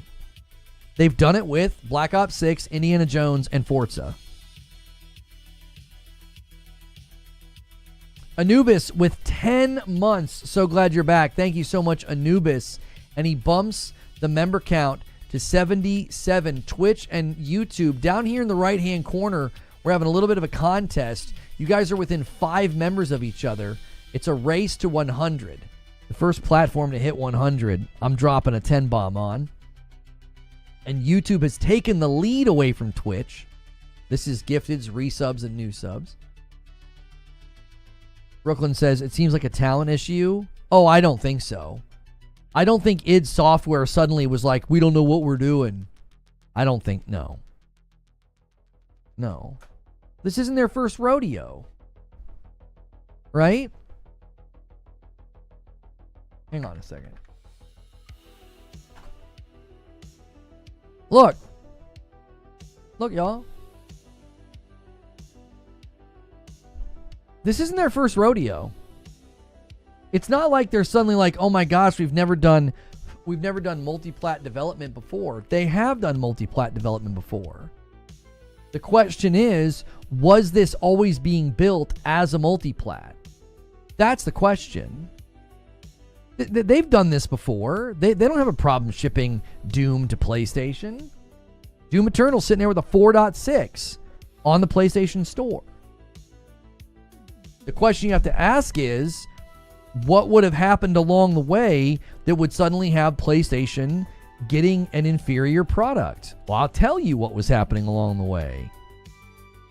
I think that this was being shipped and built for Xbox. They probably pumped the brakes on the PlayStation version because, listen, they tried to spin this 18 different ways. These are the same people that spun the CFO remarks and said that we didn't understand context. They're the same people that spun Satya Nadella's comments and said that we didn't understand context. And now they all look like buffoons because it was obvious, no, Xbox is telling you they're going to start shipping their games on other platforms. You're in denial, okay? Well, now they're drowning in denial, all right? So, same thing applies here. These same people are trying to claim that, like, oh no, ZeniMax wasn't going to be, all exclusive. Doom wasn't going to be an exclusive. Yes, it was. Yes, it was. All you have to do is go and read the FTC documents. It's public record. Phil Spencer surprised the CFO of Xbox and said all things going forward, to the point that when the CFO got clarity on it, he said, oh, not just new IP, everything's going to be an exclusive. Doom would have been swept up in that. Doom would have been swept up in that. We know they walked in the room and they told Redfall to stop. We know they walked in the room and they told Starfield to stop. We know this happened. They went in and said, stop building your game for the PlayStation. I don't think Doom's team was immune to that. And then they were suddenly tasked with, oh, no, you've got to ship Doom on PlayStation, and we would like to shoot for PS5 Pro enhancements. Well, look at what we got. You've got a game that is now, it is best on Series X, and it's inferior on PlayStation and the PS5 Pro, which is not in line with Xbox Game Studios' quality up to this point. The quality of their games shipping on PlayStation have been very good when you look at Indiana Jones, Forza, and Black Ops 6. I don't know if there was ever really a breakdown of Avowed. I don't think Avowed was ever really pushing heavily on graphical fidelity or anything like that. I see what you're saying. Yeah. I got a lot of disagreement on this. When they announced Doom as a multiplat, there were people that were like, oh, it was always going to be a multiplat. I'm like, no. Quit this revisionist history crap. Cut it out. Just tell people the truth. It's not that difficult. Quit doing this revisionist history nonsense. Doom was a part of the ZeniMax move where Phil said everything's going exclusive. It was such a surprising turn of events that the CFO was shocked. We can't just sweep that under the rug. Like, let me guess, he was only talking about a couple of titles. Like, I don't understand context. Like, we don't need to do that anymore. Let's just stop the nonsense. The grifters are going to say that the Pro wasn't up to the task. I mean, they're going to say all kinds of things. I would hazard a guess that this is a temporary problem. This is a temporary problem. I would hazard a guess that this gets patched. And again, I want to see why they were given the PS5 Pro enhanced label. Like, why?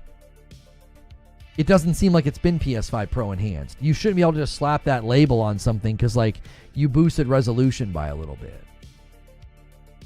I don't think that is what that label is for. Like a teeny bump, like, oh, okay, wow, they just slap the label on everything then. We bumped the resolution by 2.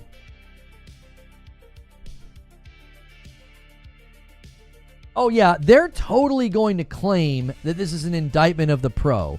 The grifters, the liars, the obfuscators, they're going to have thumbnails and videos ready to rock and roll within they probably already have put them out there. I don't watch garbage, dishonest content, but I guarantee you there probably already content out there claiming this is an indictment of the Pro and that the Pro's not good enough and the Pro's not strong enough. They'll ignore the mountain of games that run better on the Pro than the PS5, Series X, and Series S. They'll ignore all those games. This is like being 10 innings in a baseball game and they got a guy on base and they're acting like they won the World Series. 100% this is going to be turned into a bunch of, more lies about the Pro by people that are desperate to maintain a false narrative. It's like, so what about Indiana Jones? So what about Forza? So what about Black Ops 6? So what about all of the other games? What about Assassin's Creed Shadows? These games run significantly better and look significantly better on the Pro. They're going to ignore that and they'll take one game, one section of the game where frames are dropping, and they're going to say, oh yeah, Pro's not worth it. Pro is a scam. That's the big thing they always run with. Pro is a scam.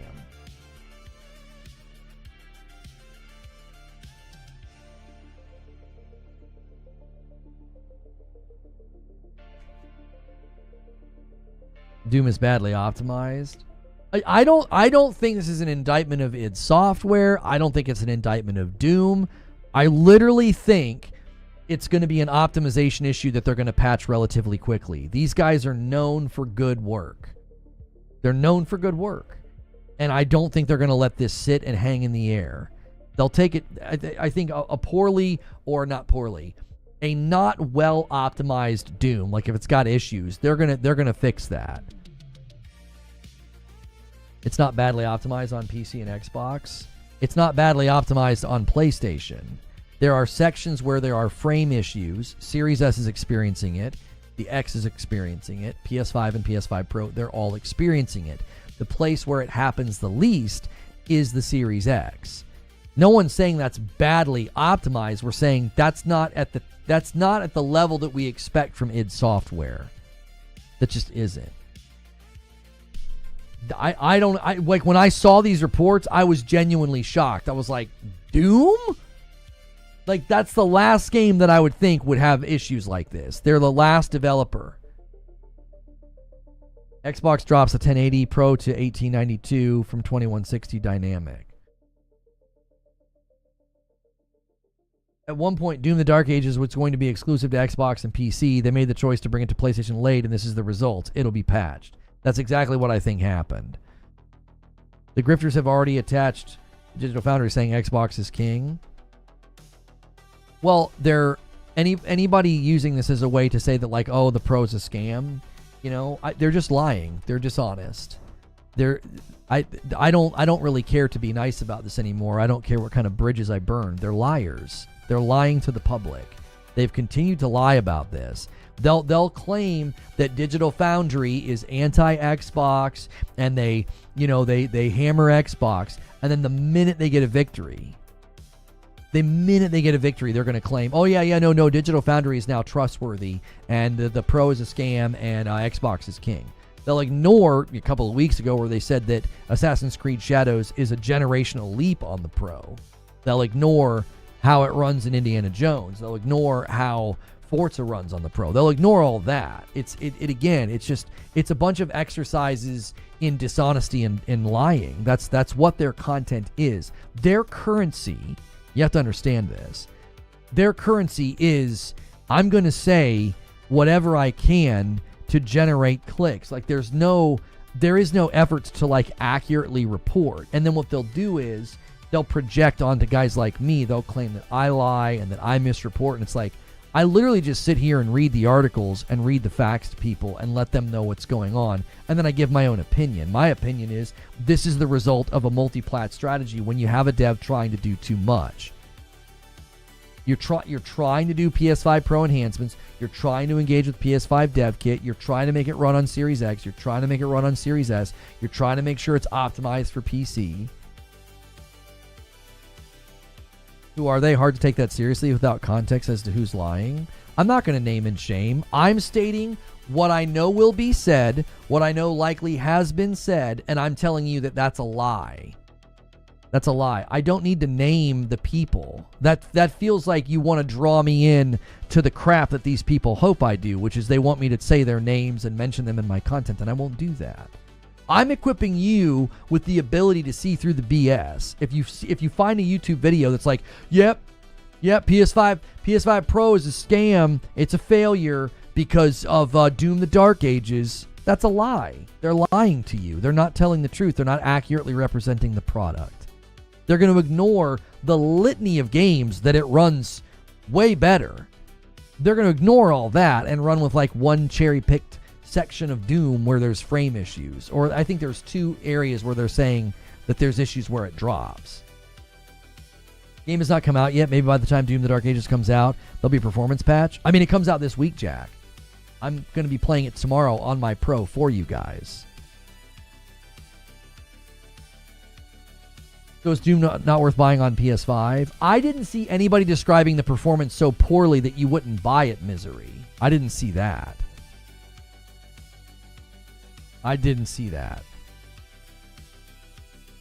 I'm not listing names, J-Dog. I don't watch their content, so I can't tell you what they said. I'm merely making very, very easy predictions about how it gets spun, and I'm equipping you to know that you're hearing things that are not honest. It's been happening this entire gen. There are entire brands and channels built around running Defense Force fan fiction for Xbox. That's the facts. And a lot of those platforms spent a good portion of their time labeling folks like me a pony for simply having my own opinions and standards that didn't align with theirs. What happened this time? Nothing. The Doom the Dark Ages is running best on Series X. All 4 platforms are experiencing some type of a frame issue, and the Series X gets like the least of it. Why don't you play on the Series X if the version is better? That's not where I game anymore. I'm not going to do a playthrough and establish a library of achievements or backlog or even recording footage. I'm going to play it on the Pro. I know, I'm almost confident, I'm very confident that id Software is going to rectify this. I also already pre-ordered it. I pre-ordered the collector's edition like however many months ago, and that's where I game now. When I've played AC Shadows, when I've seen tech breakdowns of Forza and Indiana Jones and Black Ops 6, I'm confident that this is where I should be gaming. Think about it like this. There were games that shipped that ran terribly on PC. Like, let's say Jedi Survivor. Would it have made sense for me to go to that person and be like, well, just play it on a PlayStation? No, they'd be like, no, this is where I game. I game on Steam.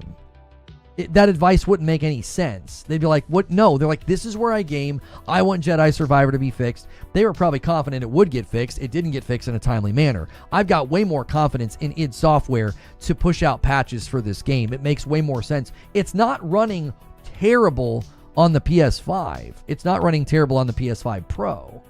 It just, that's where the greater degree of the frame issues are showing up.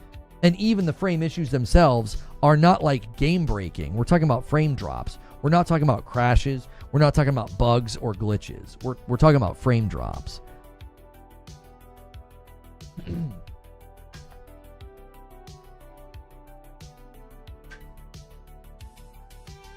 There are two platforms where Doom will sell the most copies. PS5 and PC. id Software will absolutely make sure to patch the frame drops. Yeah, I'm confident in that. I trust them. I trust the devs. This is not even about PlayStation versus Xbox. I trust id Software to rectify this. I don't have any doubt they're going to fix it. I trust them as a developer. I do. It would be like if the Coalition shipped Gears of War E-Day and there was some kind of an issue.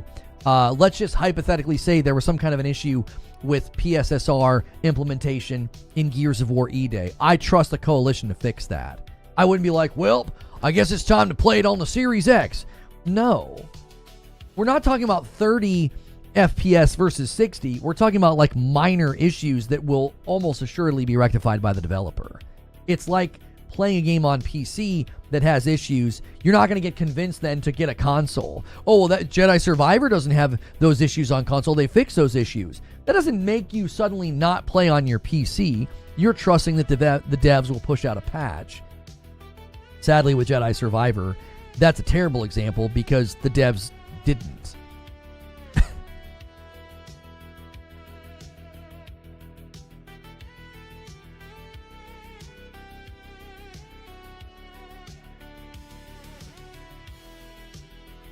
If anything, we could see performance boosts later on. Yeah, if anything, they could properly implement PSSR. They could push out updates to Pro, and we could see better results. I trust id Software to at least fix the problems. Going beyond that, the other studios have. The team behind Black Ops 6 did. The team behind Indiana Jones did. The team behind Forza did. I trust them to bring good things to the game on the Pro. The other studios have already signaled that that's a priority at Xbox, that they'll do that for the Pro. Just play Expedition 33 while you're waiting for the Doom patch. I think you guys might be overstating the problems. I don't think they're that serious. There's a couple of intense moments where there's some frame dropping. It's not at all a reason to skip or wait or not play. I do not see evidence of that. I don't. Well, no, trusting Microsoft? I'm not trusting Microsoft. I'm trusting id Software. There's a pattern coming out of Xbox Game Studios, and the pattern is they're putting really good work in their games for the PS5 Pro. I expect that pattern to continue. I do. That's not me trusting Microsoft. That's me saying Black Ops 6, Indiana Jones, and Forza all have done really great work for the Pro. I'm expecting that pattern to continue. I don't expect that to change. This also doesn't sound like an issue that's like, oh, they did a bad job with the PlayStation version. You guys understand, the frame dropping is happening on all 4 consoles. Series S, Series X, PS5, and PS5 Pro. That's an endemic issue, by the way.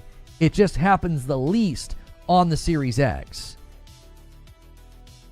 So to me, we're not even talking about like, oh, they did a bad job with the PlayStation version. No, they have an issue. something going on in the intense moments. There are frame drops happening, and Series X is the least of the four that it happens the least amount. It sounds like something that needs to be patched for all the systems, not just one. PS5 version was probably added late.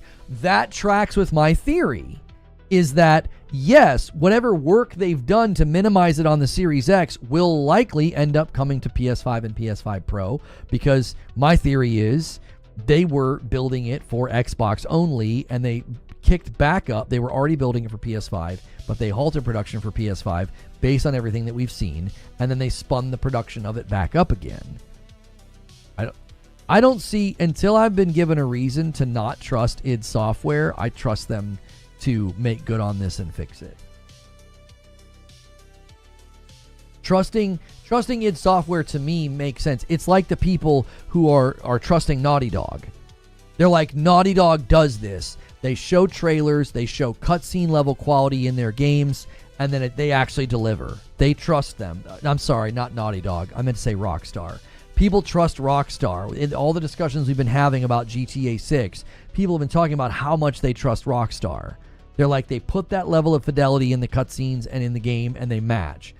And I don't have that level of trust for Rockstar based on how long it's been since, Red Dead has come out. I also have a hard time trusting them to do it with things like the level of ray tracing and reflections that we're seeing, because we know the cost of those things. So we'll see if their trust is warranted or if my skepticism is warranted. We will see. Right now, I have no reason to doubt id Software. I don't. They have never given me a reason to doubt them as devs. I trust them to fix and patch this and improve this. I don't know how long that will take, but I trust that they'll do it. I don't think they're going to leave it as it currently is. Doom on PS5 still has features not on the Xbox, such as the 3D audio and the DualSense features.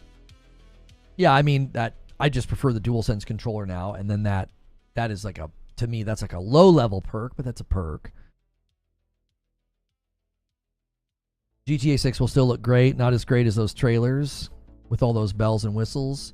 Yeah, I ran a poll on if people believed that there was gameplay in that trailer, and it is 56-44. 56 say yes, it was. 44 say no. That's pretty close to right down the middle. If my TV has VRR support and 144 hertz, should I be good in any games if I don't want the PS5 Pro? I don't know why you're invoking the Pro at the end there. I'm not sure what you're doing. Like, what do you mean? You don't get the Pro to smooth out frame rate.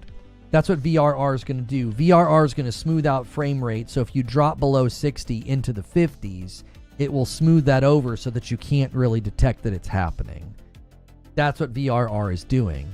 The Pro does not, that's not the Pro's main selling point. The Pro's main selling point is you can turn on quality mode or the modes that feature things like ray tracing.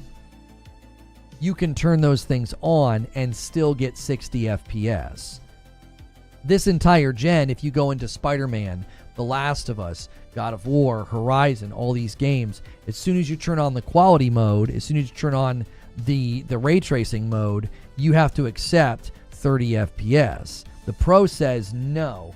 You're going to be able to turn on those things and still get 60. It's why AC Shadows look so transformative, because you get to enjoy global illumination and you don't have to cut your frame rate in half. You get that 60. So VRR support on your TV isn't doing what the Pro is offering you. VRR is just for those frame rate fluctuations. It sort of smooths those over so that you don't see them. You don't get like either a screen tear or a very marked or noticeable stutter. You know, it's gonna minimize those things and make them a lot harder for you to detect when they're happening. You might notice it a little bit, but if it's only dropping into the 50s, VRR should be, if the game features it, offers it, and your TV is compatible. So ray tracing is the importance. No. No, I feel like I made it a lot clearer than that. I don't think that concluding ray tracing from what I said doesn't seem like that you were listening. I mean, I'll say it again. This gen, when you went into games like Spider-Man and Horizon and God of War, when you would turn on the quality mode or the ray tracing mode, you would lose frames per second. You'd drop down to 30. The PS5 Pro is saying you can turn on quality mode, which is the higher resolution. You can turn on ray tracing, and you still get 60 FPS, right? Ray tracing is a part of that, but ray tracing is not the only thing. Quality mode is notoriously primarily about raising the resolution. So, for example, PS5 Pro can play the Indiana Jones game at native 4K 60. So you get that crazy high resolution, but you also get 60 frames per second. Sometimes it's about ray tracing, sometimes it's not. Essentially what it's doing is it's about you being given the opportunity to pick the highest level of fidelity, quality, or ray tracing and still get 60 FPS.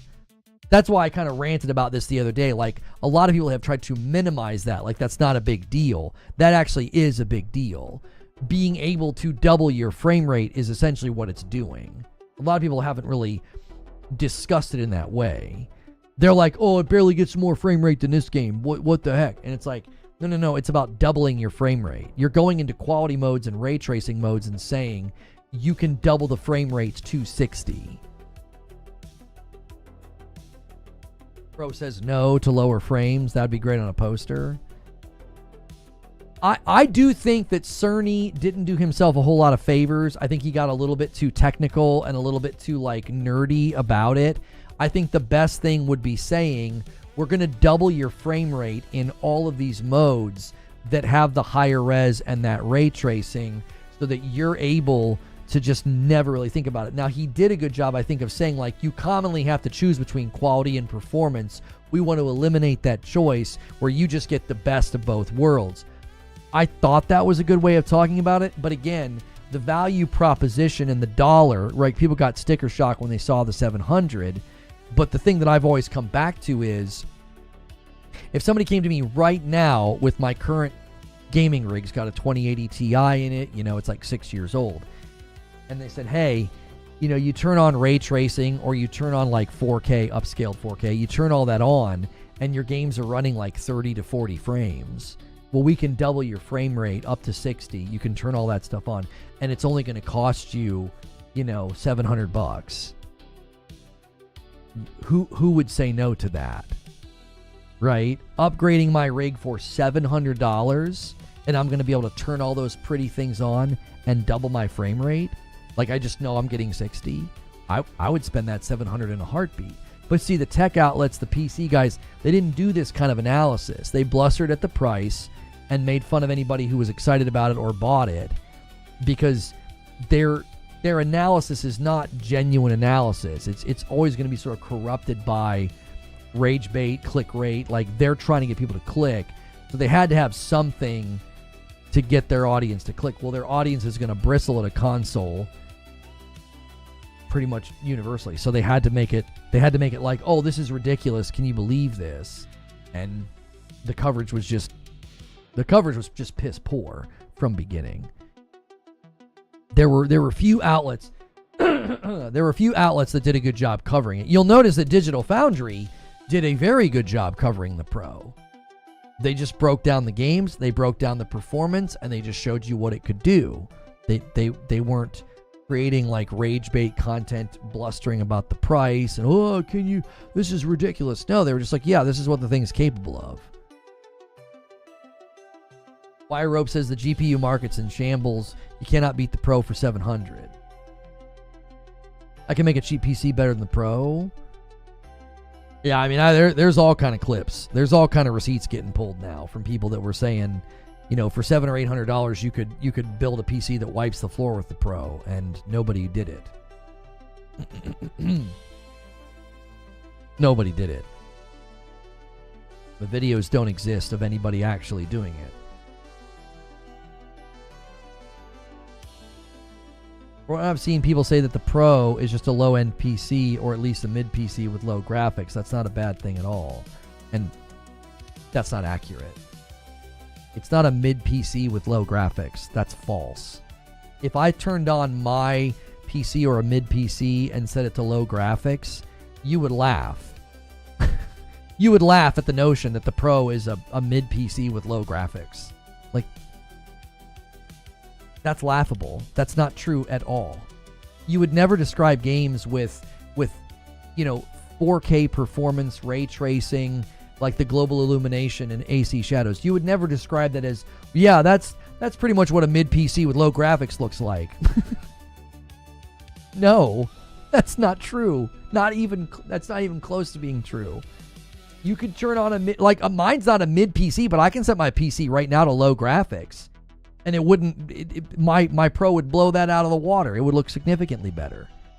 I could boot up AC shadows on my rig right now and set it to low graphics, and you would chuckle at the notion that that's what people. If anybody's describing the Pro as that, I mean, again, I think there's people that just are more interested in lying. They're just saying things that aren't true. It makes them and their fans feel better. It's not rooted in reality. They live in this weird deluded state where they're somehow the victor in some fight that I'm not quite sure what the fight is, but they think they're winning. Yes, I'll be fine because the games I'll be playing are going to be okay. I just need the games to play well without that. It's a plus. What's important to me is the game can play well. Then all you need, Collide, is a PlayStation 5 and just pick performance mode. Like, if that's your value structure, then you don't need a Pro. Yeah. If your value structure is, I just need the games to run well, I don't need all the bells and whistles, I would not buy a Pro. I would just buy a base PS5 and pick performance mode. You don't need the Pro. It's not gonna wow you. It isn't.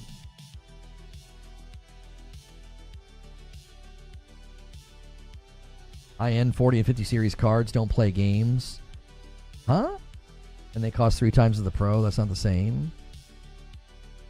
Oh, you're saying they don't play games like by themselves? It's a mid PC, nowhere near 4080, 5080. Okay, you got it, Caleb. You're not engaging with what I said. You're not engaging with what I said. He said a mid PC with low graphics. That's just not true. If you boot up a mid PC right now and you set the graphics to low in Horizon Forbidden West or Ratchet and Clank or Assassin's Creed Shadows, the Pro is going to look way better. It's not a mid PC with low graphics. That's not true. You could say it's equivalent to a mid PC. Like, I don't know what you mean by that. You have to define what that means. That's entirely subjective to what some people consider mid PC and what others consider mid PC. I was engaging with it's a mid PC with low graphics. Build a mid PC and set the graphics to low. It's not going to look like the games that run on the Pro. It's not going to. That's ludicrous to claim. John Linneman of Digital Foundry said Horizon Forbidden West is like playing a high-end PC game. They called AC Shadows a generational leap on the Pro. Like, to say it's a mid PC with low graphics, again, that's just the anti-Sony PC weirdo guys that just say nonsense. They just make things up. They just lie to their audiences. Like, that isn't true. That's not an accurate representation of the product. It's not an accurate representation of the product.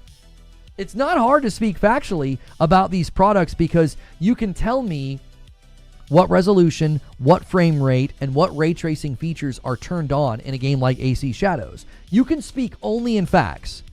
We don't need all this bluster and all this stupidity. You can merely speak in facts. How does AC Shadows run? On the Pro, this is the resolution, this is the frame rate averages, and this is the ray tracing feature that is turned on. Okay, great. Turn that on your PC. Turn all those things on your PC. Do it. Run it at that res. Turn on global illumination. Do it. And then run the benchmark. What kind of frame rate do you get? Do you see why it's stupid to be like, oh, it's like a mid-level PC with low graphics? What? No, we don't need all this subjectivity and all this bloviation. You just have to go to the games, which all these PC Master Race guys really struggle with this. You just go to the games and run the benchmark, and you know exactly what it's doing. It's factual. It's scientific. There's no reason for all this. It's been one of the dumbest things I've ever seen in content creation. It is so brain dead stupid. It's factual and scientific. There's no need for all of this. You just run the benchmarks, or you listen to Digital Foundry or somebody tell you what's AC Shadows running at, what's Indiana Jones running at, what's Forza running at. Oh, that's all you need. And then go to PC land and run your benchmarks and figure out what do you need to run these games at the same thresholds.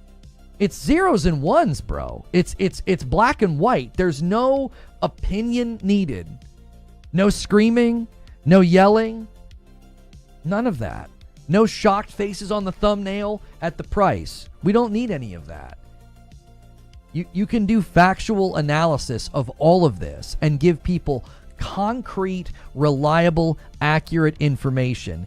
And those audiences, those channels just decided that it wasn't worth their time. They'd rather yell, scream, and make fun of people like me because that's what their content is. Like, no fact-finding, nothing rooted in reality, just a bunch of bloviation, just a bunch of nonsense.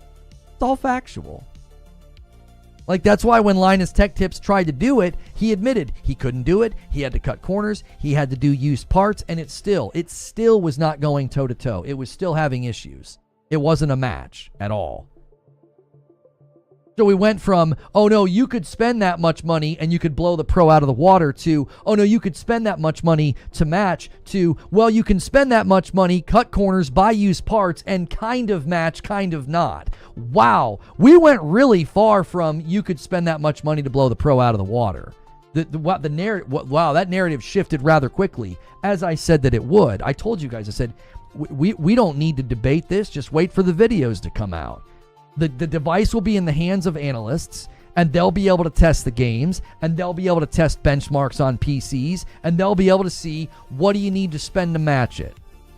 And somehow, the people that were the most bold and screamed the loudest, their balls fell off, and they suddenly didn't have the stones to make the video and to do the testing and to say, yeah, this is what you would need to match this performance.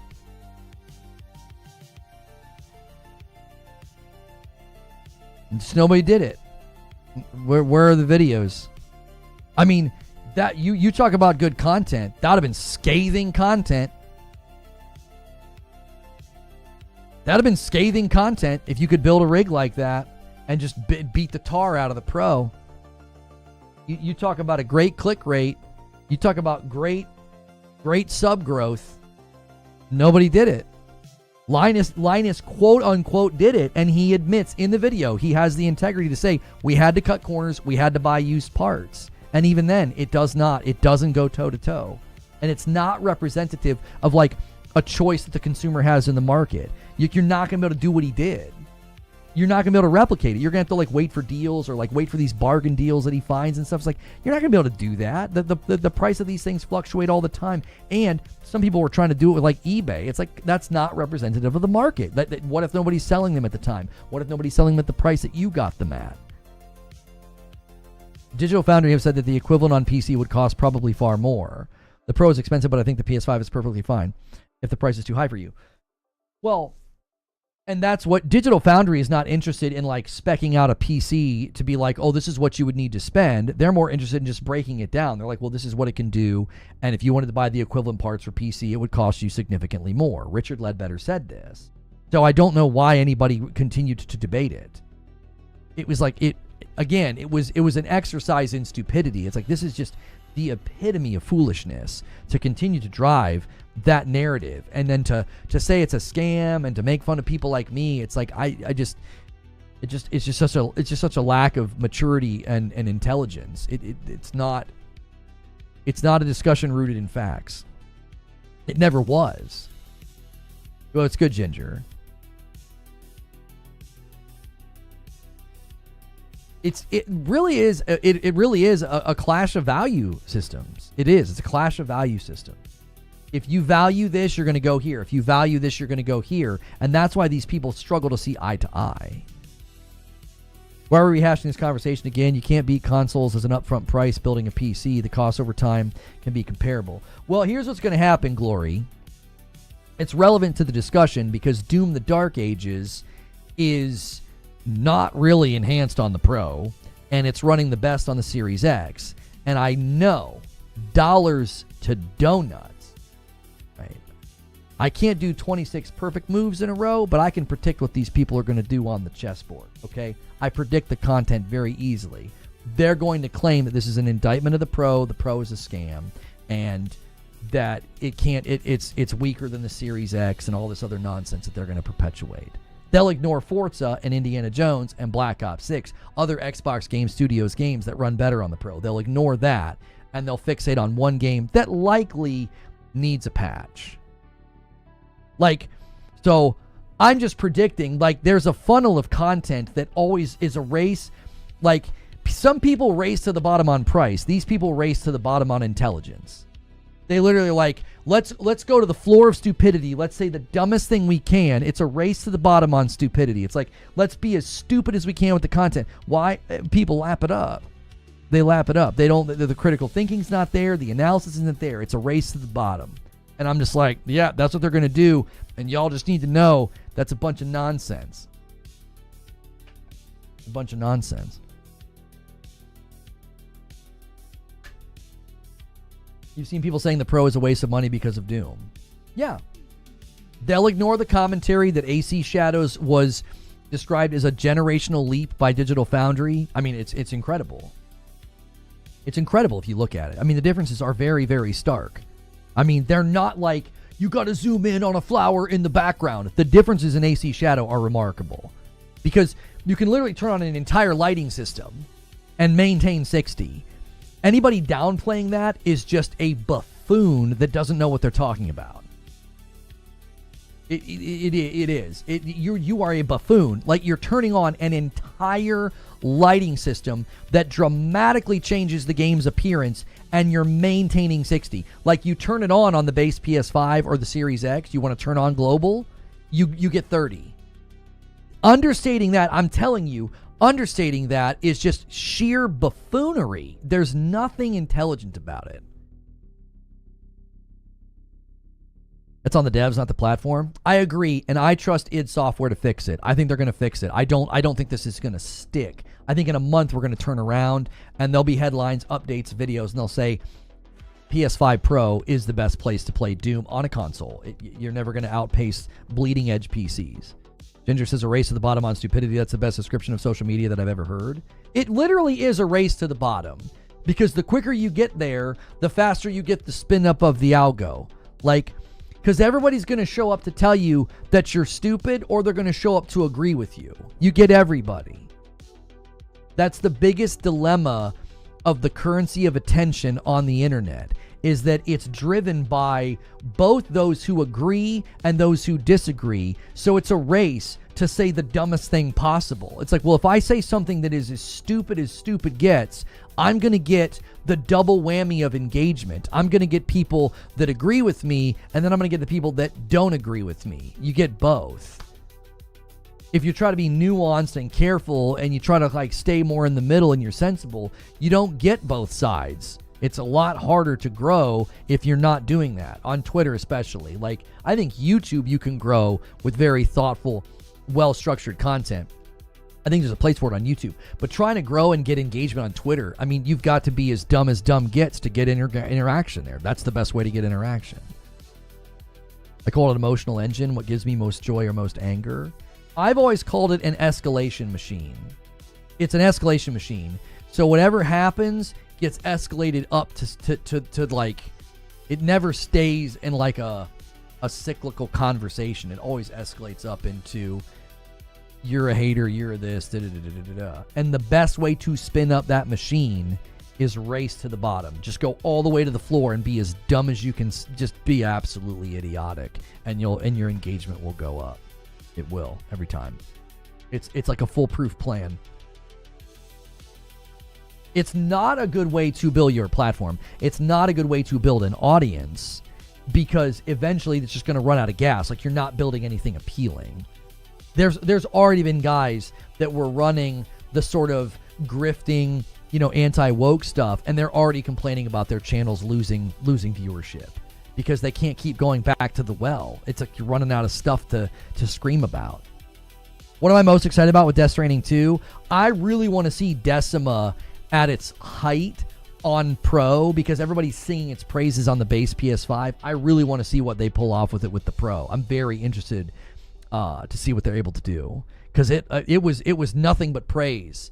I also really hope that what we heard about gameplay loop is true, that they're making it a little bit more approachable and not so like they're trying to smooth some of the rough edges of Death Stranding 1. Anthony says, I can admit I dislike PlayStation 5 console just because I value the freedom of PC with games and launchers, but I understand people that only play console. But people take it to PS5 as dumb, etc. I've always told people to go where they extract the most value. If you extract the most value out of a PC and Steam, then that's where you should go. If you extract the most value out of a Series S or a ROG Ally, or if you extract the most value out of a PS5 Pro, that's where you should go. You'll notice there's a difference. I tell you, go where you get the most value. These people mock the decisions of others. It's very different. It's like they don't really represent gamers. They're not really...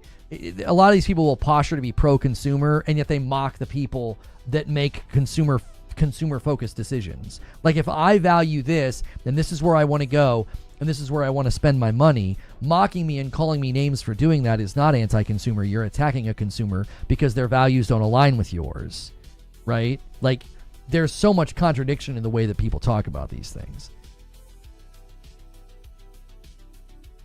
I just like the company itself, and its most adamant fans. I don't dislike the hardware and games in a vacuum. Lona, do you really see yourself finishing Death Stranding 2? I've seen rumors at 75 hours. That's tough, Hadigan. That's tough. It took me... How many hours did it take me to beat DS1? 40-something?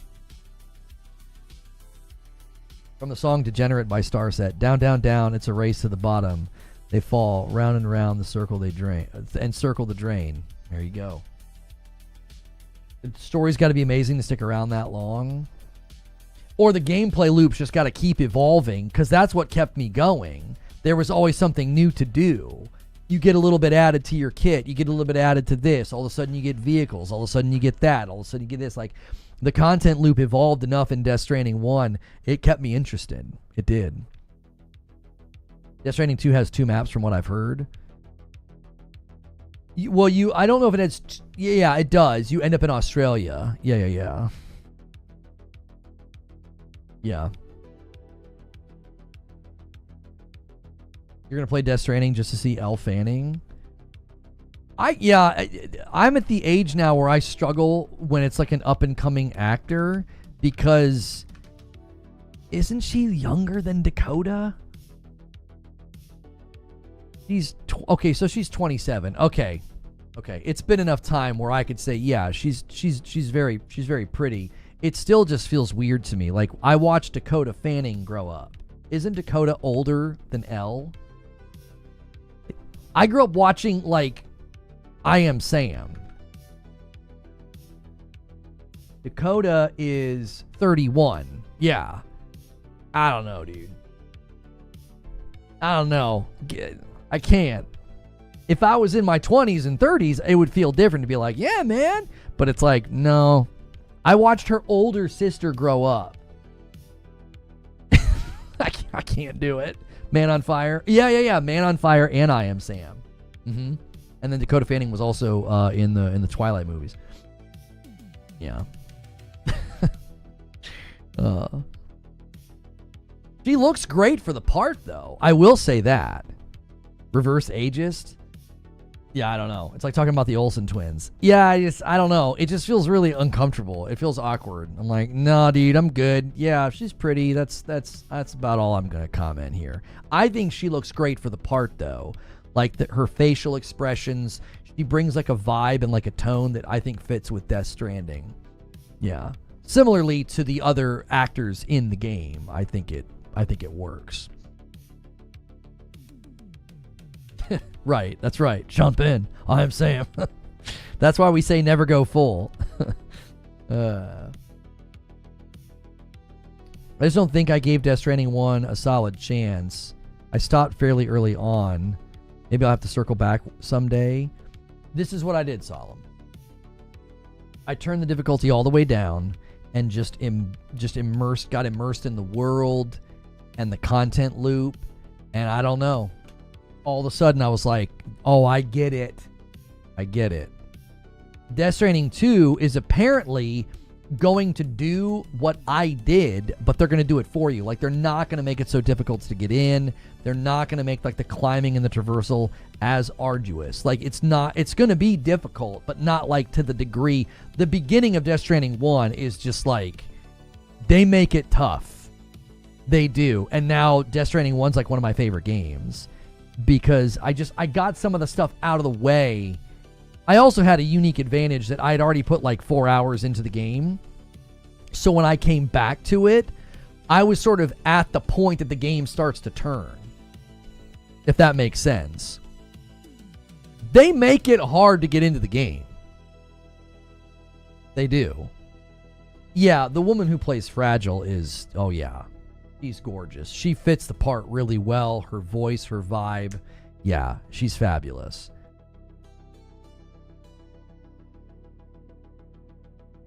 I don't play any games on hard difficulty anymore unless it's a racing game.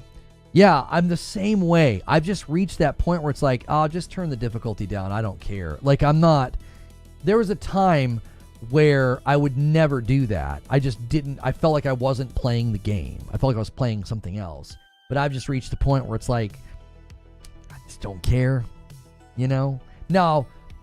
It took me like 35 hours before I did it in AC Shadows. And I only did it in AC Shadows because I was trying to speed up. It wasn't like I was failing. It was like, I was just trying to speed up. Like, let's just get through this.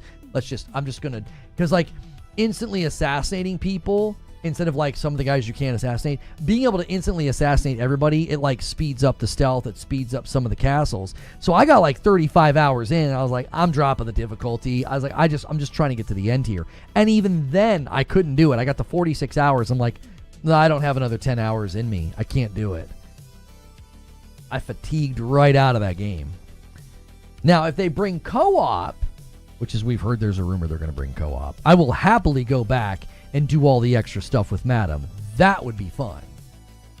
That would be fun. But I don't know if that's how they're going to bring co-op.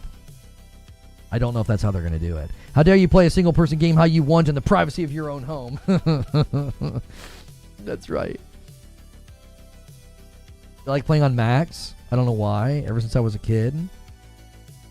Yeah, I think sometimes people like playing on the max difficulty because they feel like that leaves no stone unturned. You've seen everything, right? There's no, like, it almost like eliminates the need to go back and be like, well, I need to try that again. Oh, I need to try that again. I need to play that again because I want to see what it is on the harder difficulty. It's like, no, you leave no stone unturned when you played it the first time through on the hardest difficulty. You feel more accomplished. You feel like when you roll credits, you're done. Like, that's it.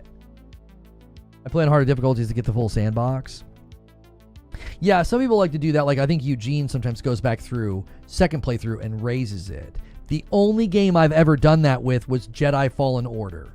I played on normal, and I loved it so much, I immediately replayed it, and I increased the difficulty. And that gave me kind of an inroad into Sekiro. I didn't make it long in Sekiro my first time. I got to Madame Butterfly, and she rezzed, and I got mad. And I was like, this game is not for me. Went back to Sekiro years later, and it's one of my favorite games of all time. Have you been playing any more Expedition 33? No, I made myself stop playing because I knew I was going to... I can play Doom this week and probably beat it a whole lot faster. I want to be able to take my time in Expedition 33 and like marinade in the game. I want to have nothing else competing for my attention. So what I'm hoping to do is finish Doom, and then it's nothing but Expedition 33, I think, until Death Stranding 2 comes out. I think that's my goal. I just want to really, really take my time with it. Yeah. Madame Butterfly is just unfair. She's the fight. People tell you that game, there's moments where it clicks, and she's one of the moments. And somebody typed a sentence that was so simple, and it upset some of the people in chat because they were already trying to tell me to do this. Somebody typed the most basic sentence. They said, hit her until she deflects, and a light bulb went off in my brain. I did it, I went and I hit her, and then she deflected, and then it triggered like the next sort of element of telegraphs in the fight and everything, and it was like I suddenly saw the Matrix. I was like, oh, that's all they typed. Hit her until she deflects. And the game, from that point on, that was the turning point, that simple sentence of advice. It changed that fight for me. It changed the game for me. It gave me a way to see. Like, all of a sudden I saw. I was like, oh. Like, because if you, like, it's like speaking a language. Like, all of a sudden you speak the game's language. You're like, I see it. I see the colors. I see the symbols. I hear the sounds. All of a sudden everything came together for me. And it led to one of my favorite moments that I've ever had in a game. Beating Ishin after 5 hours on stream with you guys. Just great. So glad that I stuck with it. So glad that I chose to play that one. A lot of the bosses, you can stun lock them just by hitting them once, but eventually the rhythm and the parry clicks. Yep.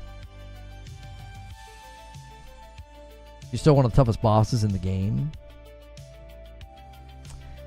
I've been wanting to replay it. I really, really have. I've been wanting to feel like... I've been wanting to see how I would feel about it after all this time. I've been wanting to see. So...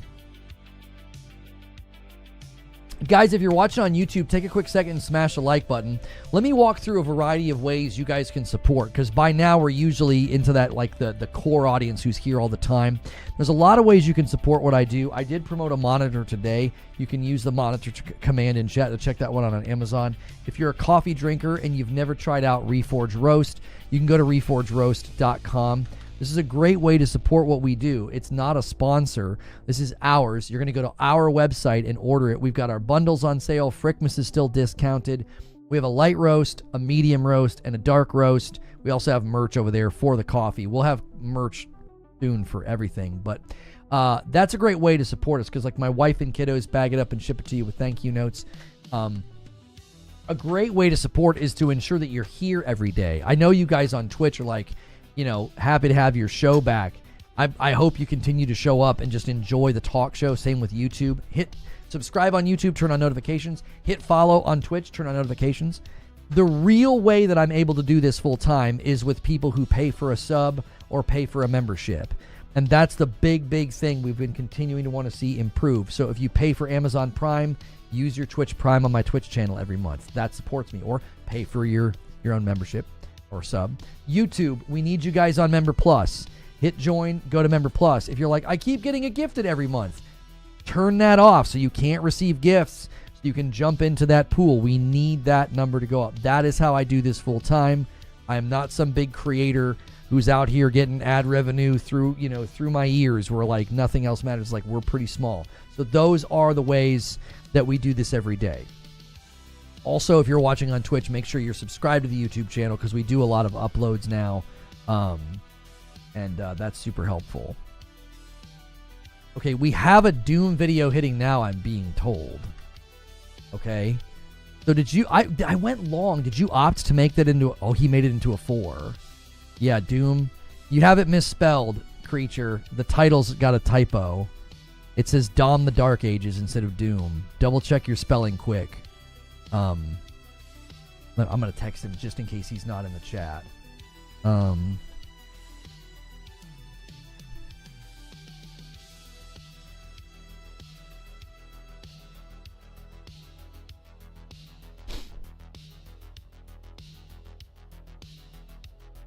Okay, good. I'll give you guys a link in a second if you guys want to help that thing spin up and get a strong start. We're trying something new. This is another reason you should be subscribed to the YouTube channel. We're trying something new. I'm recording opening segment, and we're going to use those either for shorts, like 1 to 3 minute videos, or in this case, this ended up being a almost a 4-minute video. All hail Dom. That's right. Dom! Somebody say family. That's right.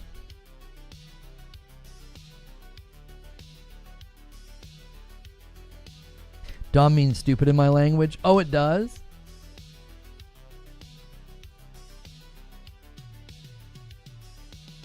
You owe me a 10-second shotgun?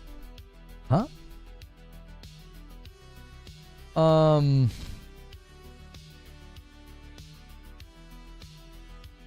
I'm at the part where we just got this person, Expedition 33. I don't know anything about it. B-Bell says, I remember running King's Fall raids with you back when I was 18, almost 10 years. Yeah. No, it was, it would have been King's Fall raids we would have been running in 2016. Yeah. Well, the end of 2015, yeah, but 2016, yeah. So like 9 years ago. Yeah. It was a long time ago. It's crazy. You've been following me since May of 2016, B-Bell. So yeah, you've been following me for 9 years.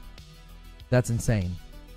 Almost a decade. And Gambit Zero with the 5 bomb on YouTube gets us to 82 on the count. And YouTube takes a little bit of a bigger lead.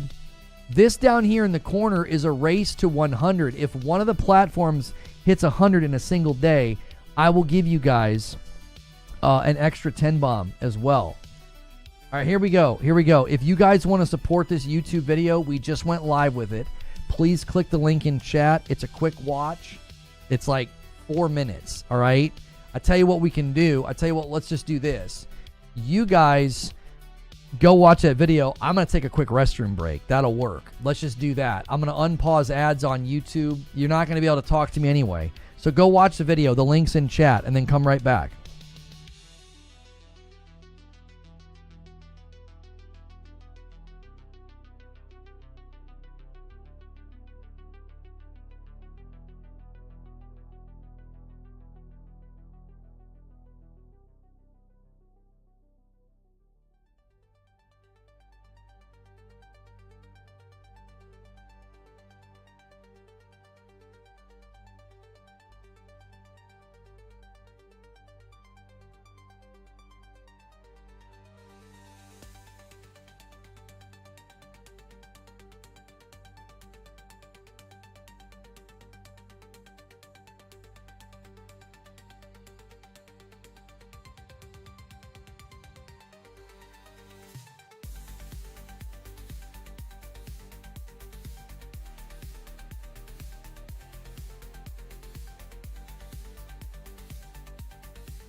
All right, I'm back.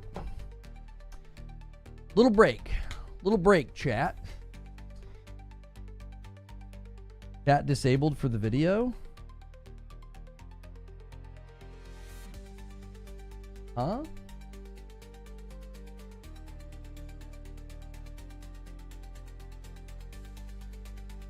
There shouldn't be chat for the video. It's an upload. It's just like a 4-minute upload. I see it's a premiere. No, we didn't premiere that. We just published it, D. Yeah. We didn't premiere it because I'm live right now. That would be a little counterproductive. Let's go and see what you guys commented. If you left a comment on the upload, you might get featured in the live show. So be sure to watch the video, hit like, and leave a comment. This guy says, it's Dan. In the end, the game will run best on Pro, but for right now, until there's a patch, wouldn't you play on Series X until the Pro gets a patch? No, the issues aren't that serious. Pro is my main platform. Like, the Pro is my main platform. Like, the issues aren't that serious. It's absolutely not like game breaking. Like, oh man, this is just intolerable. Like, it's not that big of a deal. I mean, it's disappointing, I will say, of all the games coming out this year, to have this one be the one that's having some issues. That is 100% disappointing. But it's not serious enough. It's pretty minor. Spice King says, very odd, especially from id Software. However, I expect a patch for this. I doubt it lasts long. Won't stop certain people waving around the victory flag, though. For sure. This is a temporary W. This is a temporary W for those boys. Let them have it. Let them have it. You're taking your video. Hopefully it's isolated to Doom. Yeah, hopefully it's isolated to Doom. Yeah. Pac-Man on a Bike says, I agree with a couple of things for sure. They can't be giving Pro Enhanced label to every game with minor upgrades, and they'll probably patch this one to fix it shortly. I agree. I think that the Pro Enhanced label should be reserved for games that do quite a bit more than this game has received. I don't think it should have the label. I've not seen evidence of enough. It's pretty minor. I'm hoping they'll have a patch by the official launch. Same here, but that is this week. That's this week. I don't know. We'll see if they have something. JC says, I see a patch incoming and this won't last long. Yeah, I agree. I don't think this lasts long. I think this gets fixed, hopefully relatively quickly. This guy says, id sucks. Nah, I trust them to fix this. I trust them to fix this. I don't think this is a problem of like, they don't know what they're doing or something like that. Game is still running well. It's running fine on base PS5 and Pro. There are frame drops in intense areas. Okay? There are frame drops in intense areas, and it's worse. I'm sorry, it's the best on Series X. Like, it experiences them in the smallest amount on the Series X, which is what people are saying, like, oh my gosh, it's running better on Series X, like the Pro, come on. I'm trusting id Software to fix it. I don't think they're going to leave this. Like, Forza runs better, Indiana Jones runs better, Black Ops 6, all these games run better on Pro, and those are from Xbox Game Studios. I don't think this is going to stay. Yeah. The game runs fine, says Eugene. My issue is a lack of utilizing the Pro hardware. Right, touting PS5 Pro Enhanced label and doing virtually nothing, I take issue with. You know what I mean?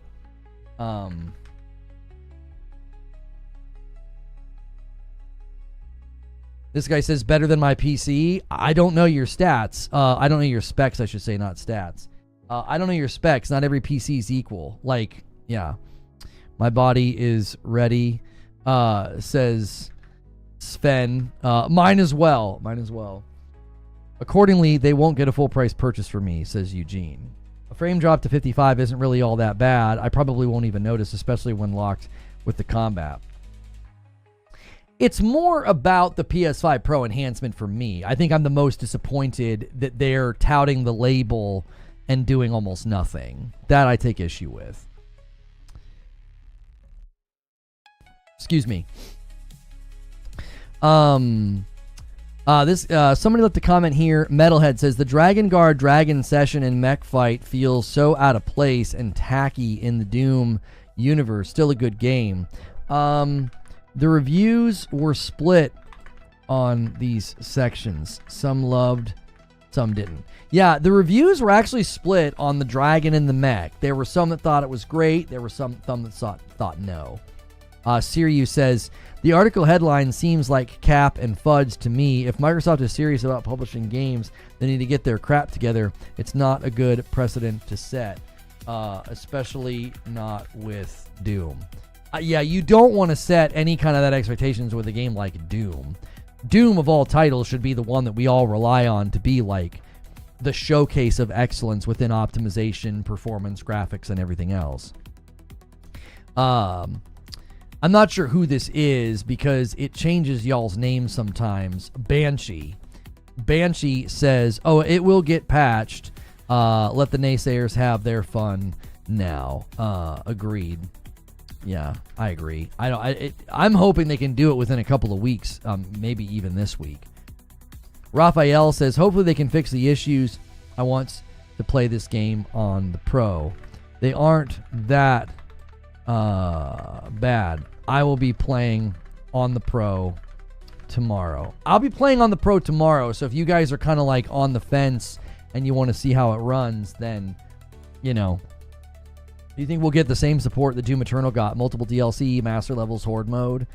I don't know. I certainly hope so. I mean, that'd be great. I like when companies, you know, do additive content like that and support the game ongoing. I mean, especially if I like the game.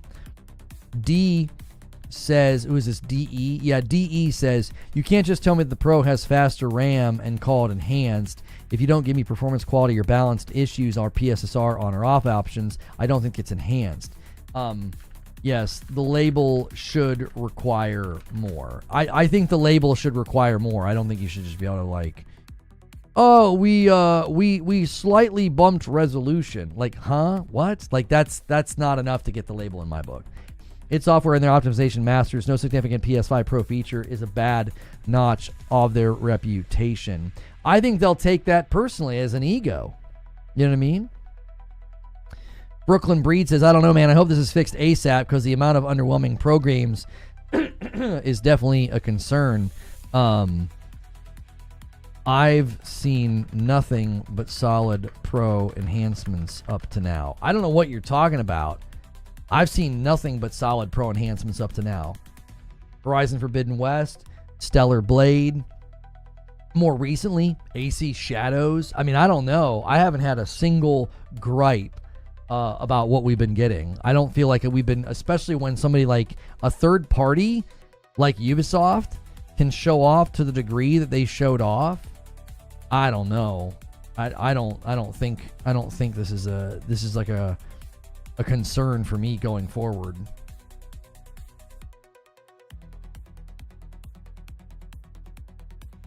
Returnal got the pro patch. Yeah, even Returnal got a nice pro patch recently.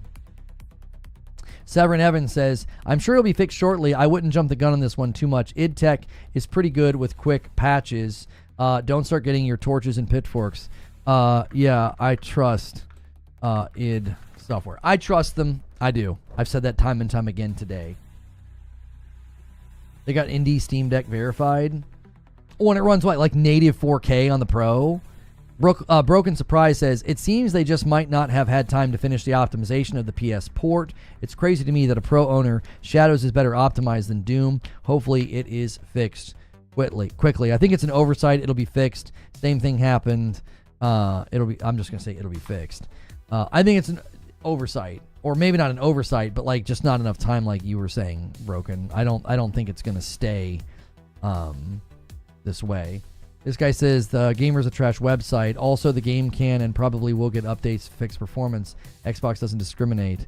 They literally just quoted a DF video. I mean, I don't know why you're like, oh, the Gamer is trash. Like all they did was quote a DF video. That doesn't seem that crazy to me.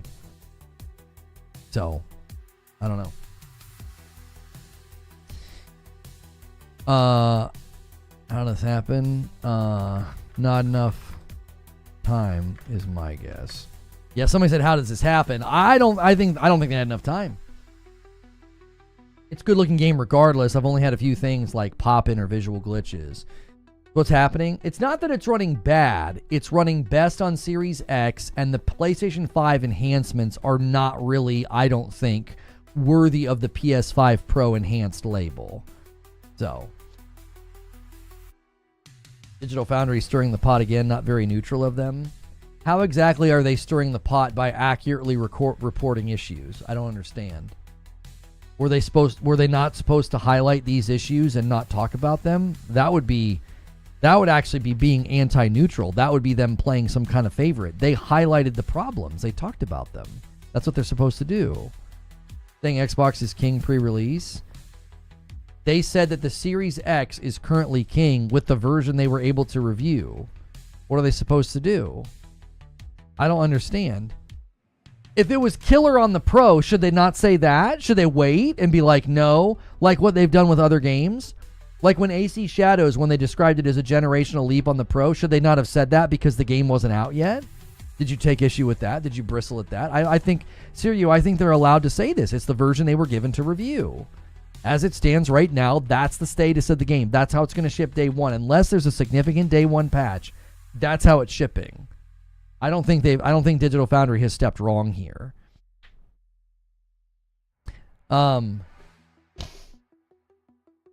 Alex says, it's funny how whenever an Xbox Series X drops frames in a third-party game, Digital Foundry guys say, if you have a VR TV, you won't notice. But when the PS5 drops frames for clearly poor optimization, they say nothing but that Xbox is king. I never saw them say that for PlayStation 5 games. They said AC Shadows was a generational leap on the Pro. Come on, man. Like, come on, boys. Y'all gotta chill here. Y'all gotta chill.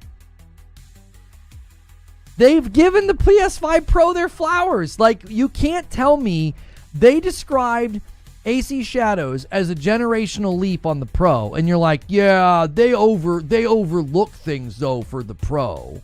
What are you talking about? What, did you delete your comment? Where's my reply? I replied to you and it glitched out. They said AC Shadows was a generational leap on the Pro. Come on. Like, there we go. I'm not the only one who sees it. What? What do you see? A mirage of bias? What do you mean? They said that with Horizon 2? Yeah, John Linneman said playing Horizon Forbidden West on the Pro was like playing a high-end PC game. What are we talking about? They tweeted, Assassin's Creed Shadows on PS5 Pro delivers one of the most substantial upgrades we've seen on Sony's enhanced console. They tweeted that. Like, I don't understand. I don't feel like they've tried to downplay the Pro. I don't feel like they've tried to downplay, issues on Xbox. I feel like they've been very, accurate in their reporting. I feel like your bias makes you hear things in a certain way. You're like, oh, well, the Xbox had some frame drops, and they said that VRR would cover you. Okay, they've never said that about a PlayStation game. They talk about the frame drops, and they don't mention VRR. Also, it's case by case. What if they mention frame drop in a game where there was no VRR available? Like, I would need to know case by case what you're talking about. Is it really a generational leap on the Pro? Yes. Dude, I'm telling you, global illumination is wizardry. It makes the game look ridiculously different. Like, we watched this video so many times. So, on the right is PS5 Pro's performance mode. It gets to turn on global illumination. You don't get global illumination in PS5's performance mode. It's not there. Look at the differences. The green, the colors of the green, the colors of the wood, the shadow. The one on the right looks real, and the one on the left clearly is a video game with a very flat lighting system. This is a generational leap. That's what this is. Like, and that's why I've tried to tell people, when you try to downplay this, I have a hard time trusting you. It's like, you're going to tell me that being able to turn on global illumination and get this level of color and crispness and realism and still get 60 FPS is incredible. You can turn this lighting on, by the way, on the base PS5, but you're going to get 30 FPS. Look at the differences.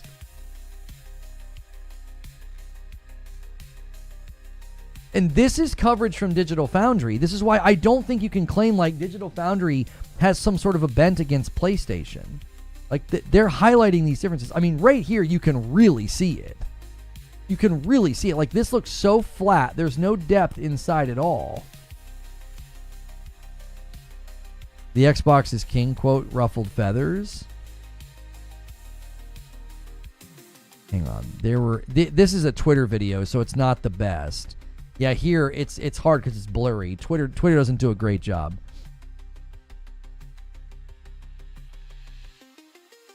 They called it a generational leap, and when you see the proof is in the pudding. It's a generational leap. It literally looks like I've jumped onto a brand new console, because I have. King is a turn of phrase. Yeah, that's all they're saying. They're just saying right now, if that's what you're concerned about, the Series X is king. It's where you would want to play the game.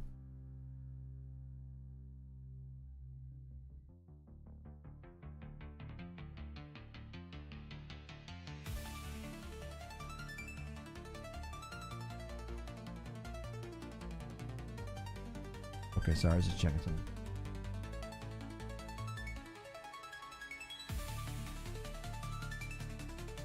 Like, they say that for the Pro so much. When they say it's generational leap, it means nothing. Huh? What do you mean it means nothing? They said that for Pro game? No, they didn't. Now you're just saying things that aren't true. That is not true. That is false. I watched almost all of their PS5 Pro coverage. They did not describe every game as a generational leap. What you're saying is false.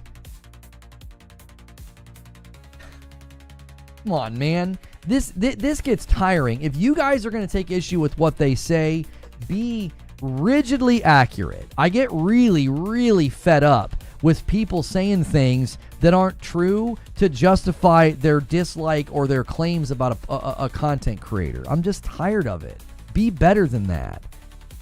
Be better than that. That's been happening to me for 6 years. Having to deal with people saying things that aren't true to justify their dislike of me. Like, don't do that. Don't be that. Like, be better. Yo, they said everything's a generational leap. No, they didn't. That's false.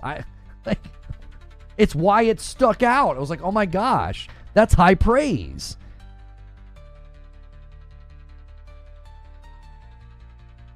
Digital Foundry rips into Xbox a lot. I have my issues with Alex Battaglia, but the team is reliable.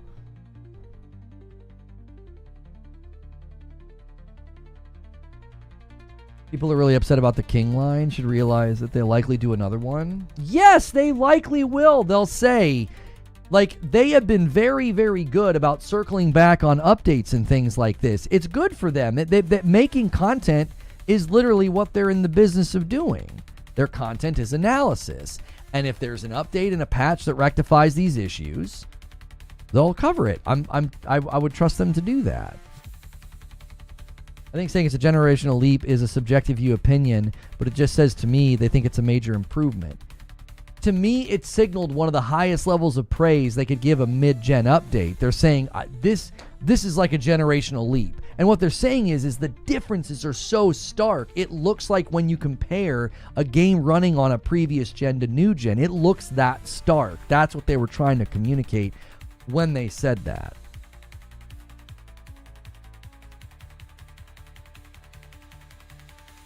Wait, you're asking for a citation? What did somebody say? Cobra Kai said, they accept money from these companies. People should take what they say with a grain of salt. Nintendo just paid them. Cobra Kai, what you're saying is the kind of thing I typically ban people for because you're lying. They were paid to post an ad.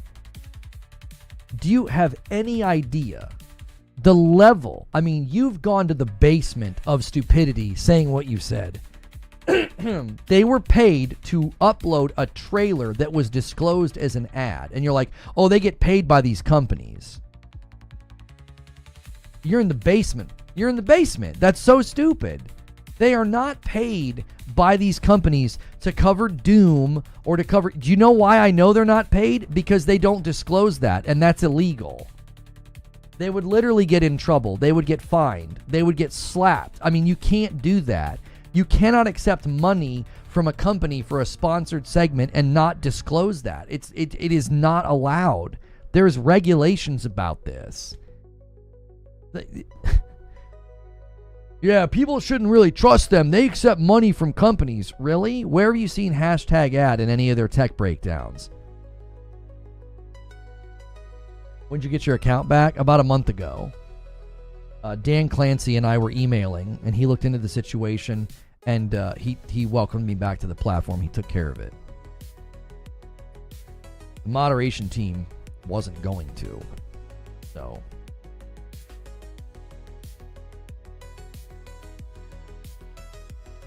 tell them to ban. I don't care about that.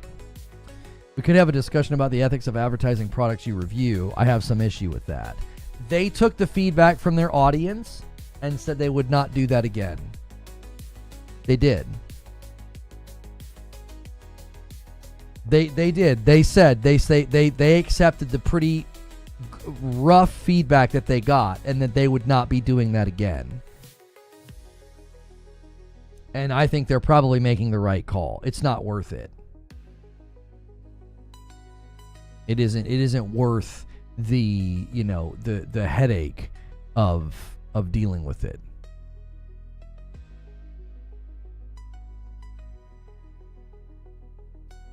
Why'd you rebrand? I was never particularly fond of that brand to begin with, and I wanted a brand that communicated something personal to me that I had been through.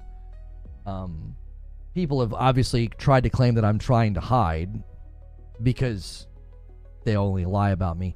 I've not tried to hide. I've been open about who I am and where I came from. You'd have to think I'm not trying to pull some Clark Kent trick on people like a haircut and a brand change. I actually cut my hair when I was still going by the old brand. I was sick of the hair. People are delusional. But yeah, that's why.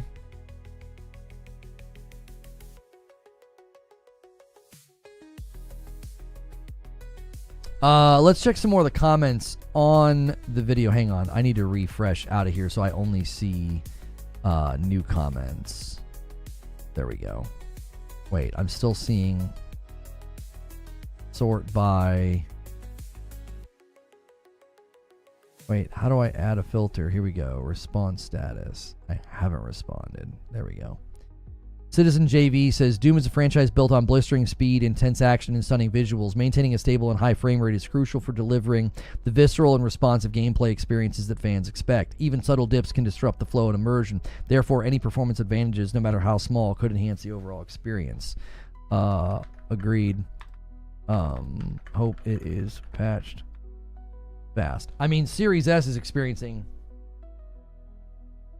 even more. So I mean, that's your home platform. You got to patch this thing.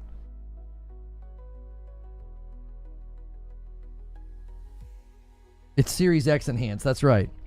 Broken Lobo says, I just find it odd that id went out of their way to create a PlayStation centric marketing spot only for it to be underwhelming. No conspiracy theories from me, but I bet they knew there was work to be done. Corpo obligations, perhaps. I'm just going to say thanks. Solid video as always. Thank you, Lobo. Haircuts are rebrands now. Well, I used to have really long hair. I cut my hair early 2021 because I was sick of it. It was driving me crazy. I let it grow all of 2020 because of COVID. And I cut it. I was still covering Destiny and still under my old brand name at that point in time. Oh, I like that. That's not bad, Creature. That's not bad. The face-off being above the total. Yeah. What do you guys think of this? Here, let me show you. Let's We like having you guys kind of compete. I'll have to format the text a little bit differently. Save image. Hey, somebody did something on Twitch. My man Storm with 53 months. That adds to the total on the week, but it also adds to the friendly little competition down here in the corner. It's a race to 100. The first to 100, you guys can get a I'll gift your platform 10. That's an extra on top. What did I do with that? There it is. Fluid.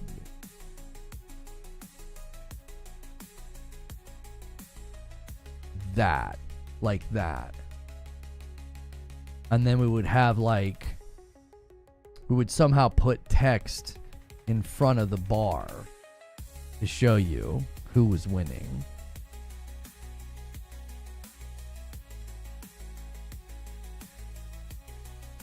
Doom will hit Game Pass on like what, like Friday? You can pay for the upgrade to play early, Hilly. I don't think you have to. It's like it's usually like $10.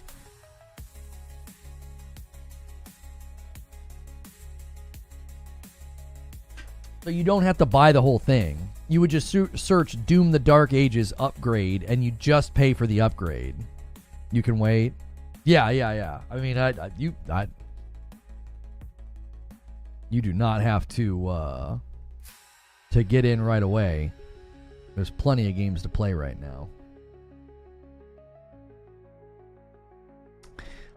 Let's see if we can get this sized properly.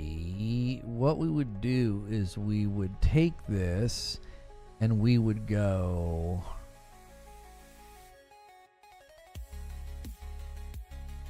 46, 37, and then we'd bring it over here.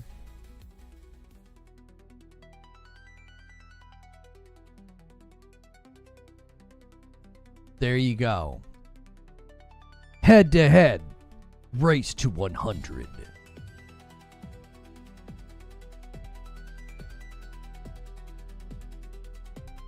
You pay an extra $10 for early access. They're selling priority queues.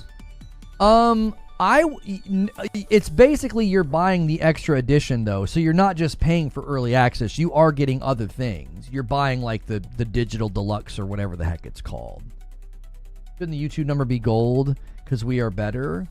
Well, I mean, I would say you haven't hit it yet. Like it's a race to 100. So let's see. You know. Yeah, you get extra stuff, and they also give you early access. And thank you so much, Matt Dawn Gifts, a member, and he bumps the total for the week to 84, and he bumps YouTube's count to 47, a 10-point lead. Matt Dawn says, "Help me out, Stone Spire." Yeah, Matt Dawn wants a little bit of a member train for YouTube.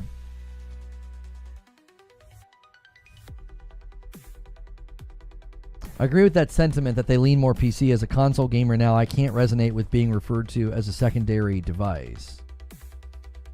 Mash says, maybe it's the inherent bias of being in a group that likes a platform, so any minor criticism of it seems major, and support seems like just common knowledge. People are too divided. And Stone Spire gifts a member and gets us to 85 total on the week. Thank you so much. And then the total for YouTube is going to go to 48. I meant generally better as people, especially those of us on YouTube that play on PC. I can't believe I have to spell this out for you.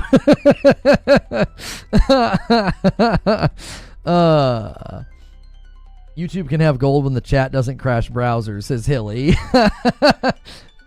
He's not wrong. He is not wrong.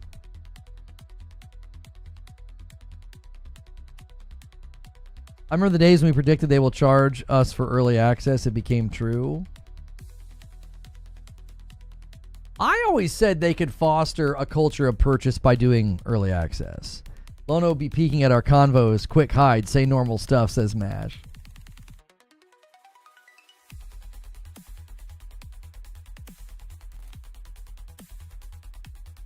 I always thought they could foster that an ecosystem of purchase by saying, hey, if you are on Game Pass and you buy the game, we'll let you in early. They went with a bit of a different approach. It's like, well, you can pay for the upgrade. That's fine. I feel like they could have gotten people to pay, for the game itself instead, but Sunspire's a legend. He is. He's the single gifted legend.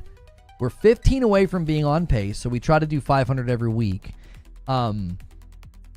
We'll see. You guys have been crushing that and then doing stretch goals, so we'll see if that continues. The little contest is fun too. I decided to motivate you guys to say, hey, it's a race to 100.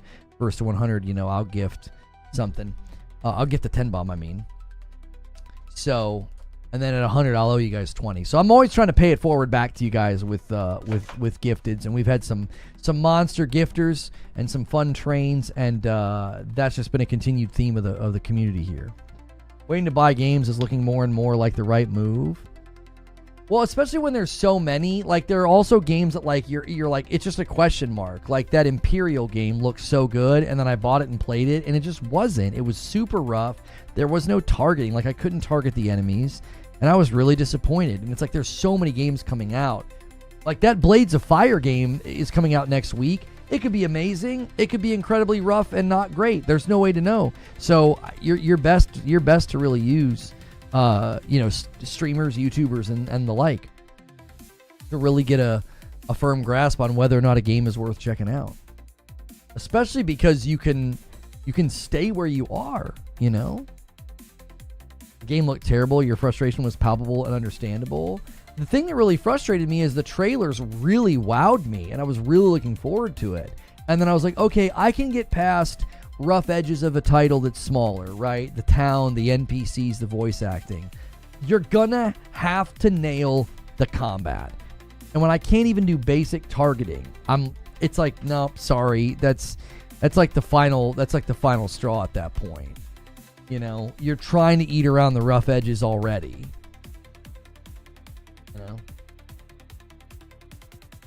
This is the Domino's Facebook page. My top 3 for Game of the Year so far: Expedition 33, Oblivion Remastered, Kingdom Come Deliverance 2. Domino's out here just posting about games. MASH is a legend also. Yeah, MASH has his own status around these parts. He does. I think gaming with PS Plus or Game Pass are great value, especially if you play a lot, says MASH. But on PlayStation, you can both play on PS Plus and buy the third parties, PS exclusives, and Xbox titles coming your way. Gene Park is saying that Doom is Game of the Year worthy. I mean, I like Gene, but I don't think it's going to get a nom. I think there's going to be too many higher rated titles this year.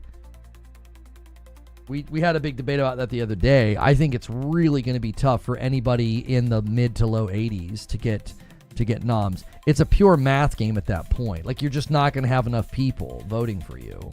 You're going to have people that think Doom deserves it. You're going to have people voting for it for sure. But I don't think you're going to have enough. I think it's just going to be really, really tough to get the momentum needed. I will amend my earlier position. If I was fickle and just wanted to play a new game every week, I'd get it on Game Pass, says Zubair. Otherwise, 5-year-old bangers on 5-year-old hardware.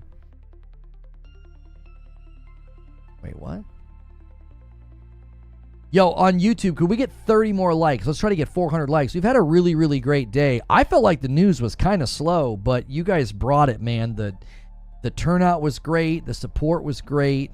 Let me pause ads again on YouTube. I am sorry. Nobody was griping, but I'm going to pause them. I'm sick of bots flexing Game Pass on people who prefer to buy games. Like, ain't broke, son. My job and personal life are better. And a 10 bomb comes in from MASH, getting us to 95. We are 5 away from being on pace for the week. Thank you so much, MASH. And he gets us to 58. If one platform can hit 100 in a day, that's what this race is about. We'll reset this race every day. Because the first to 25, I give 10. I give you a 10 bomb. Whoever gets to that 25 first, and today it was Twitch. But the race to 100 is also for a 10. You have 8 questions in queue. Oh my goodness, I'm so sorry. Let me see. Did we get questions today? Oh, we only have 2 questions today. Those are all old questions. My bad. I didn't clear it out. Bumblepants says, will you be covering the Helldivers 2 Chaos when the ARG ends and presumably the Illuminate attack? We will see if it's like an event I can cover. And a 5 bomb comes in from King Troopa, and he adds to the total. He helps us hit 100. We're now on pace. Twitch is helping, but Twitch is also competing and gets us to 42. It's 42 to 58 between the 2 platforms. Thank you, guys. So much. We're on pace. You love to see it. Both sides working together.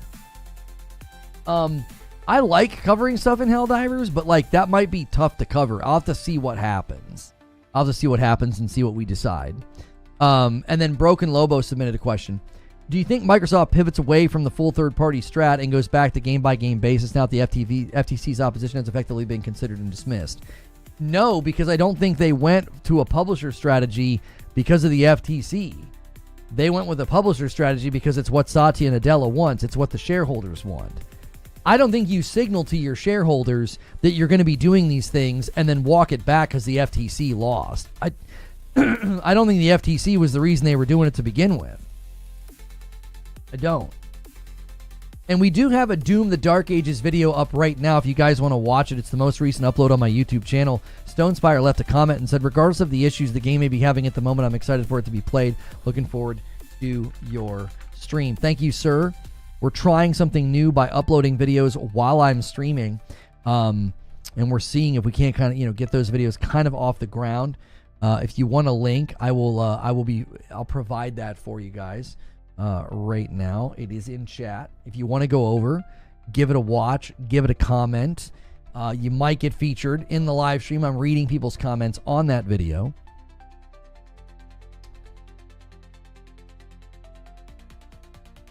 Is Xbox hardware dying? I mean, the demand is certainly dying. Yes, they're not doing well in that department at all. Excuse me. They're not doing well in that department at all. But I don't know if they care. I don't know if they care. I don't think it's a priority, and that's why I've even said like their hardware strategy going forward. Like I couldn't tell you what it is. Hey, Domo the Russian back. As a member, Domo, I saw you resubscribe, and I got so excited, man. I hope you are well. 43 months of support. That's crazy that you've been a sub that long, and you've resubbed and come back around. I know everything was crazy a couple years ago. I'm not sure where you landed on all of it. I've told longtime supporters like yourself, if you ever have questions or feel like you need clarity on anything, I have been willing, to answer those questions, man. You were always around. You were always helping out. You were in raids and stuff. It was good to see your name back in chat. Yeah. Excuse me. Xbox is playing a different game at this point. Yeah, I don't think they care. I don't think they're like, oh no, we're losing the hardware race. You know what I mean? It's hard to believe that it's been 10 years since everything started. Oh, since I started streaming? Yeah. Is that what you mean? Like, yeah, I mean, I've been streaming for a little over 10 years now, yeah. Yep. There we go. I reset the question queue. Stonespire submits a question. Now that we know that Mafia is in August, do you have any idea when Ghost of Yote hits? Yeah, we have a release date for Ghost of Yote. You must have missed that. It's October the 2nd. Yeah. Yep. Yote's October the 2nd. This guy, Clintonius Maxima, says the Pro is pushing a higher resolution and still maintaining a pretty consistent 60 FPS. Pro is running this game better. Is minimal. That's fair, but the res bump is minimal. Like, I get what you're saying. I get what this guy's saying. But the resolution bump is so minimal. I don't know. I don't think that justifies it. Like, oh, it's running it better because the res is a little bit higher. I think they would fix the issue on consoles. Besides Xbox Series S, consider lower power. Maybe even we can get 120 on the Pro, says Oliver. Anyway, the first month or even year will be quite rough for this, but consider Dark Ages would have like 5 years of support, like Eternal. I expect better day one from id Software. I do. I expect better from them. I don't think it's like, oh, well, they'll support it for a long time and they could fix these issues. Do you still have the old Destiny intro? Yeah, the one with the Led Zeppelin remix. It's around here somewhere, I think. I don't even think I have it. I think like Omar has it, and I could reach out to the company to like ask for it. I don't want it. No, not Oliver from Digital Foundry. Somebody else on my comment section with the name Oliver. I obviously wouldn't want to use it. I don't really have anything to do with that game or that community anymore. So, I don't really have any interest in that game or community anymore. I've just completely moved on in many, many ways. This guy, Elite Black Sash, says, it even feels lower on the Series S. Tells me everything I need to know. It's not the console, it's the development. Series S is weaker, to be fair. I mean, come on. To be fair, the Series S is weaker. Like, that's going to happen.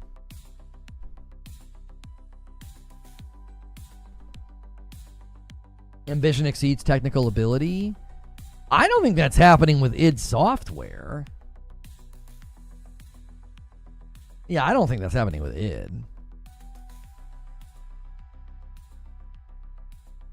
I'm laid off, so unless something changes, Borderlands 4 is my next and last buy this year. I'm sorry you got laid off, man. That sucks. This was supposed to be the year that it kept happening, but also kind of was supposed to course correct. So hopefully you can find something and, land on your feet. I know a couple of people that have gone through that already. Not fun at all. State of the industry, nothing to be done about it. Yeah. It's the unfortunate reality right now. Borderlands 4 will also be your last game of the year. It lends some credence to the argument that it was going to be an Xbox exclusive and PlayStation devs started later in the cycle. We were talking about that earlier today, Lobo, and I remember I got a lot of pushback and people that thought, no, it was always going to be a multi-plat. I'm like, I don't think so.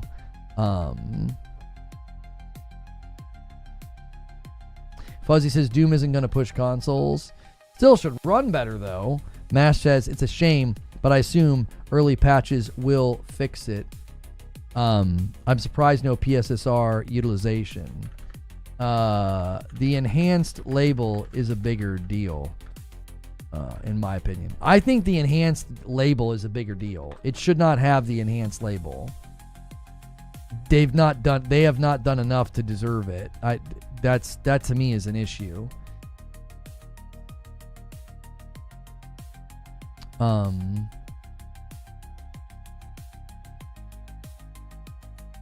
Oh, hang on.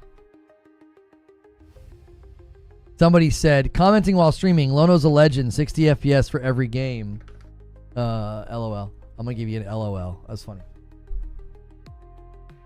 Pro patch will come in a month's time. I said, Lobo, that this is also one of the fears that I have of the multi-plat strategy from Xbox is that what if they're asking a bit too much from their devs? Right? Like, are you asking too much from them? Hang on, let me post a comment on the poll. Doom the Dark Ages runs better on Xbox. Pin.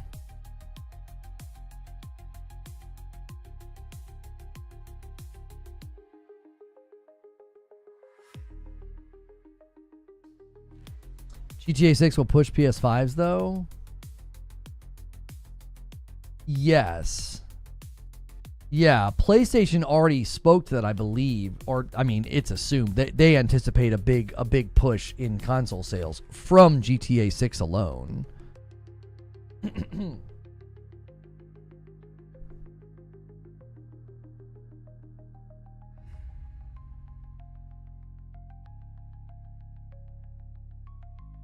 I think that stands to reason. People should buy pros now in case they raise the prices.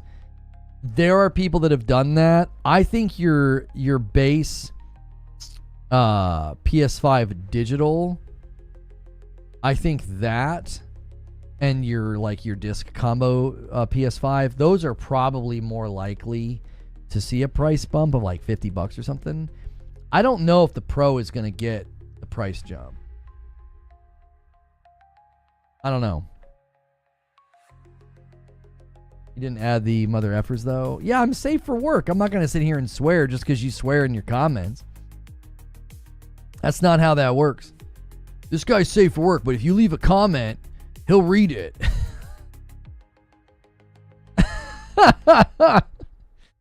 You can get him to curse. Just tip him $5 and drop F-bombs.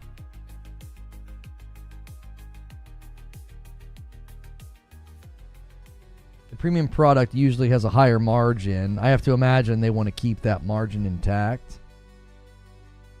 Yeah, I thought they had, I don't know.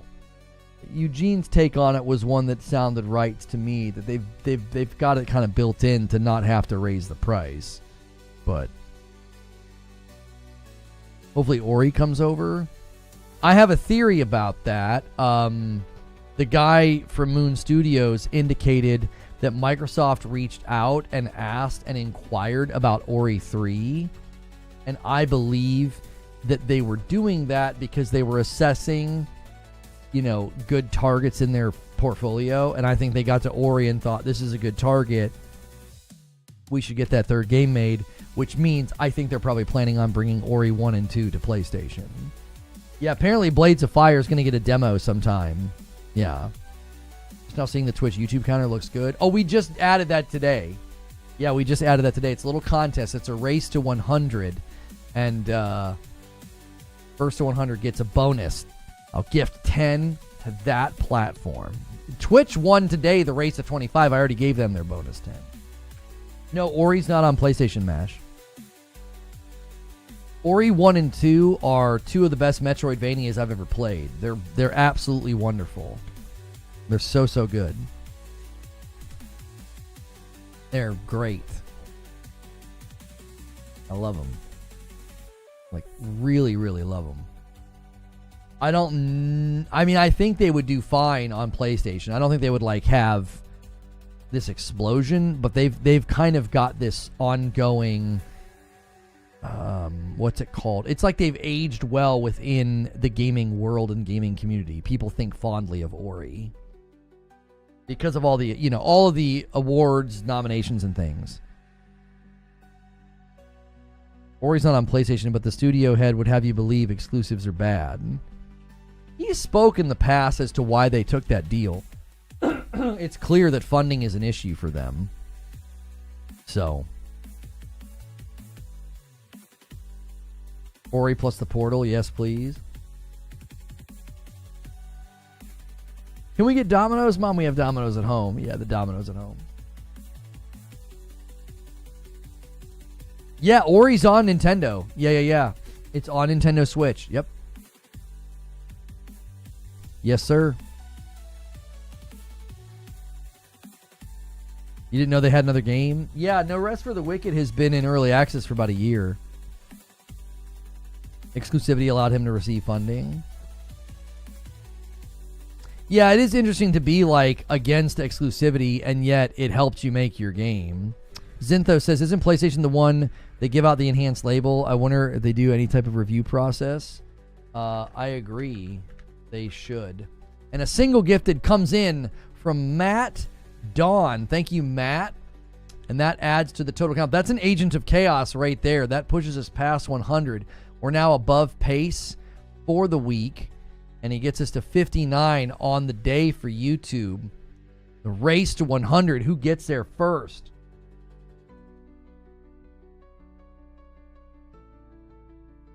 I'm just waiting for Wicked to release on console. It's right up my alley.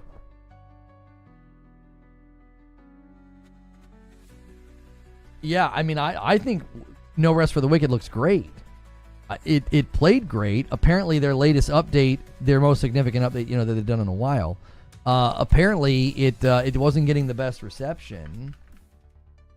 No Rest for the Wicked on Steam. I think they turned their score around. Yeah, they're now at a 74%, mostly positive. So he got people to kind of rally and go give positive reviews. That's what he wanted. If you look at the graph right here, people have come and thrown their support. Something happened earlier this month, and they were getting kind of hit.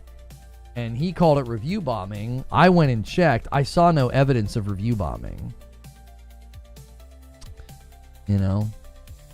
As a PS5 Pro user, this is a bummer about Doom the Dark Ages. Hopefully they can fix it soon. I'm happy for Series X users, though, and hope this game is great. Side note, I'm enjoying the short update videos you've been posting recently. Well, thank you. I hope so, too. And thanks. When you guys support those little 4-minute videos, man, it is super, super helpful to us. It really, really empowers us to do a lot more because videos like that can kind of take off. Excuse me. Deflection tactic. What's the deflection tactic? Trying review bomb because you effed up. That's not how it works. Thank you, Forehouse, for resubscribing for 23 months. That adds to the count. Thank you so much. And that adds to the contest as well. Twitch getting to 43.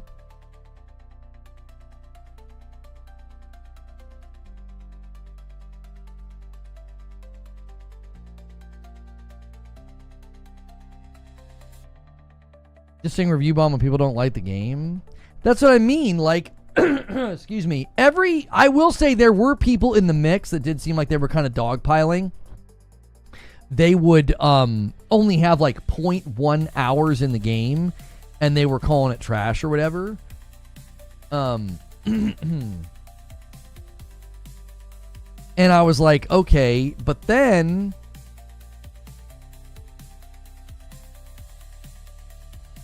and you guys don't need to do that. Don't be jumping on Lupo's stuff and starting fights. That's not necessary. I have been nothing but gracious after what he did in the hopes that maybe, there could be some, wrongs righted and reconciliation. That he doesn't owe that. Well, I think he does. But there's no way to, coerce. But you're not going to get anybody to meet across the aisle here if you're just going to jump on tweets and be nasty. Borderlands 2 got review bombed a few times? I don't remember what they got review bombed for.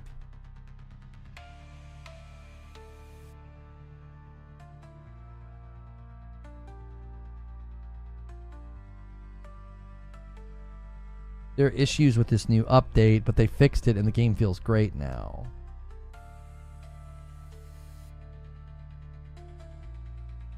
Like I said, I went and read the reviews. It seemed like people were legitimately unhappy with some things that have changed. You know what I mean?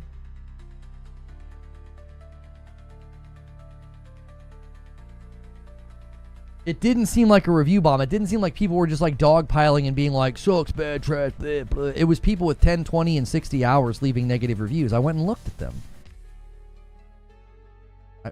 Hang on, I'll show you. So if you go to review type, negative, and then you go, are these the most recent? Yeah, so 44 hours, 49 hours. These are all the ones that hit on May. 10 hours, 19 hours, 62 hours, 44 hours, 42 hours, 43 hours, 61 hours, 34. Let's load the rest of them. Let's go. What? We want negative only. We want most recent. You got to hunt for the ones that are reviewable. Here's one. 0.9 hours. Okay. 23, 22. 1.6. 0.4. Okay. 2.5. I don't know. The product refunded. All right. So here we go. 12. 1.6 product refunded. So people are getting to that 2-hour mark and they're bailing. Right? Combat's dull and tedious. Not engaging, didn't make it to the crafting or anything like that simply because I lost all interest. Okay, whether or not you think that's a legitimate review, okay, again, look, 47, now 0.9, 0.8, 34, 35, 8, 43, 24, 73, 84, 19, 15. You see what I'm saying? There's a couple in there that, sure, you could maybe throw out 4 or 5 of those and feel like they didn't really play, they didn't give it a shot, and they refunded. Look at these. 11, here's another 0.8, 5.8, a 0.8, 4.5, a 0.5, and then again, 27, 22, 12, 27, 4.8, 7.4. This doesn't feel like review bombing to me. It doesn't. Some of those are today. Like, sure, you could throw out some of those and say, there are people that are not giving the game a fair shake, and they're just immediately smacking it with a negative review or whatever. Yo, Anonymous Boss, thanks for 2 months of memberships. How you doing? Thanks so much. What game is this? No Rest for the Wicked. Homie said they were getting review bombed, and I'm like, I don't see evidence of a review bomb. We scrolled through how many reviews right there, and maybe you could throw out 8 of the reviews, maybe.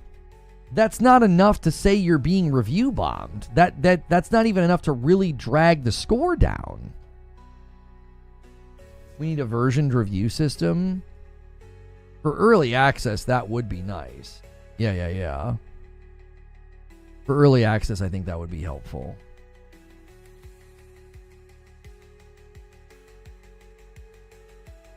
Thank you, Jason F. Always leaving comments on the videos, dude. Thank you so much.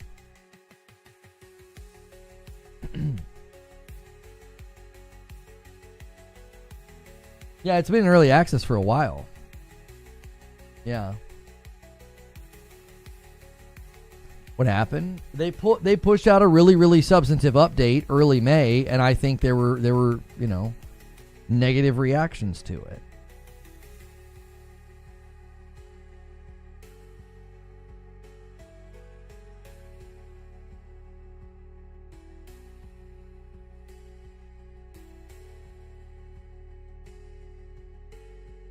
Good to be back. Just rediscovered you. I liked watching you chaperone children in King's Fall. Thank you so much, Uncle Chaw. I appreciate that.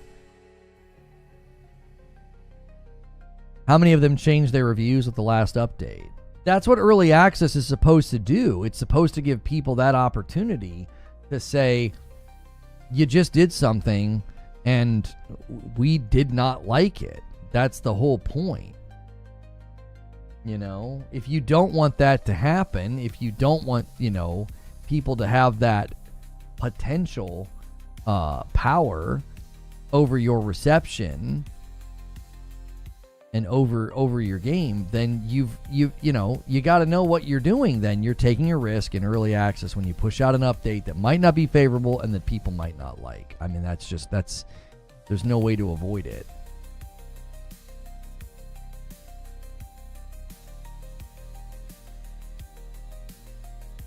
Nice YouTube versus Twitch bar. It's clean. I like it. Yeah, Creature made that just today. Yeah. I'm going to give you guys 23 minutes to see who can win the contest. I currently owe... I currently owe 5 on Twitch and 10 on YouTube. That's what I owe. But whoever can get to 100 first gets a bonus. I'm going to do extra for whoever gets to 100 first. So you guys got 23 minutes. If a game isn't good, it isn't good. Review bombs can blur the line. But like Helldivers 2, if the game is any good, people will play it. Playtime is usually a good reference. Well, and what happened in Helldivers was very unique, and it was temporary. You know what I mean? It was temporary. It wasn't like a permanent thing. It wasn't in response to like a patch or a nerf or whatever. People went crazy because on Steam specifically, they were going to suddenly require the PSN login, and people got really angry. And so they responded accordingly.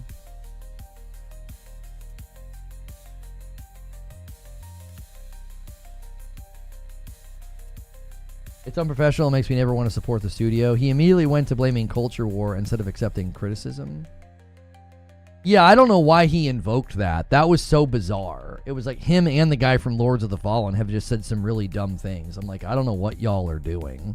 It's like they almost feel like they're going to be able to like blow that dog whistle, create this rallying cry of support, and all these dude bros are going to come and like, you know, help them fight the fight and help support their game. I don't know. RP Gaming gifts a member and pushes the line a little bit further. The total on the week now 103, and the contest still anybody's game here. Anybody's game, Twitch or YouTube. Paul says it makes me want to refund the game. You know what's irritating is I was cheering for them. I was cheering for No Rest for the Wicked. I was hoping its 1.0 could land strong on console, and I was really hoping that we ended up getting an Ori 3. And a 5-bomb comes in on YouTube from Matt. Thank you so much, Matt Dawn. And he gets us to 108. He's been in here duking it out and swinging for YouTube, and he gives YouTube a 20-point lead. He says, "Do it, boys."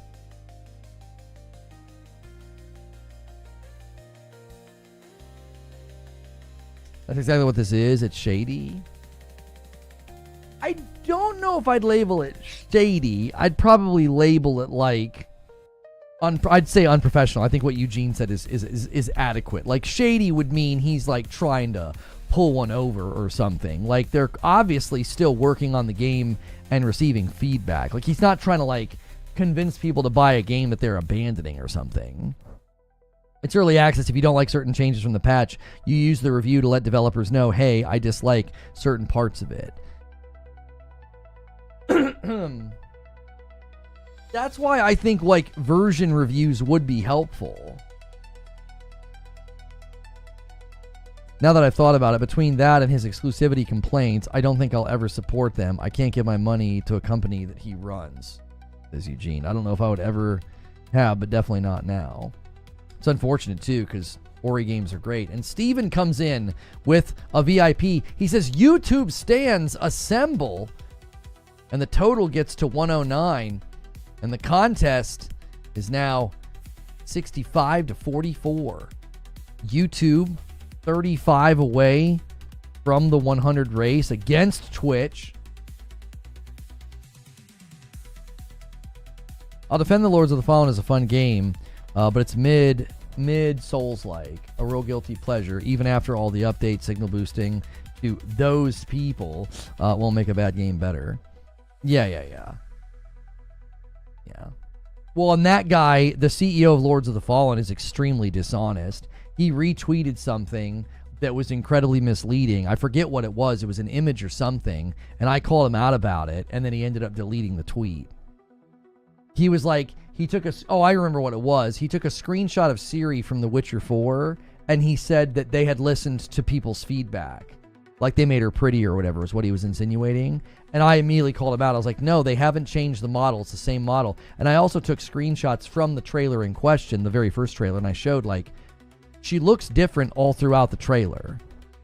Is this thing frozen? No, okay. I always check on that. That cap card sometimes freezes. It's like they didn't change her. They didn't change the model. They didn't change the way she's represented in the game. And he just ended up deleting the tweet and moved on. It's like he tried to get in this like culture war about Witcher 4, misrepresented another developer's product, misrepresented what that developer did, and instead of correcting the public record, he just deleted his tweet. There's a lot of that going around these days. It's like Jiminy Christmas.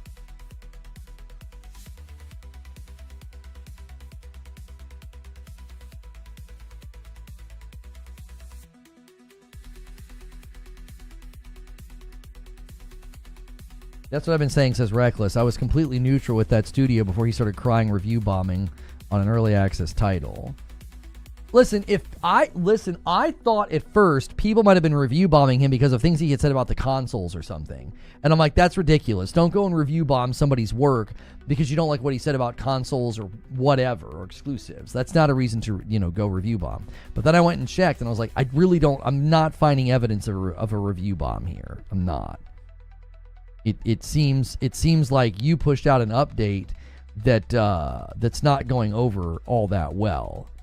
It's not being well received, is what it seemed like to me.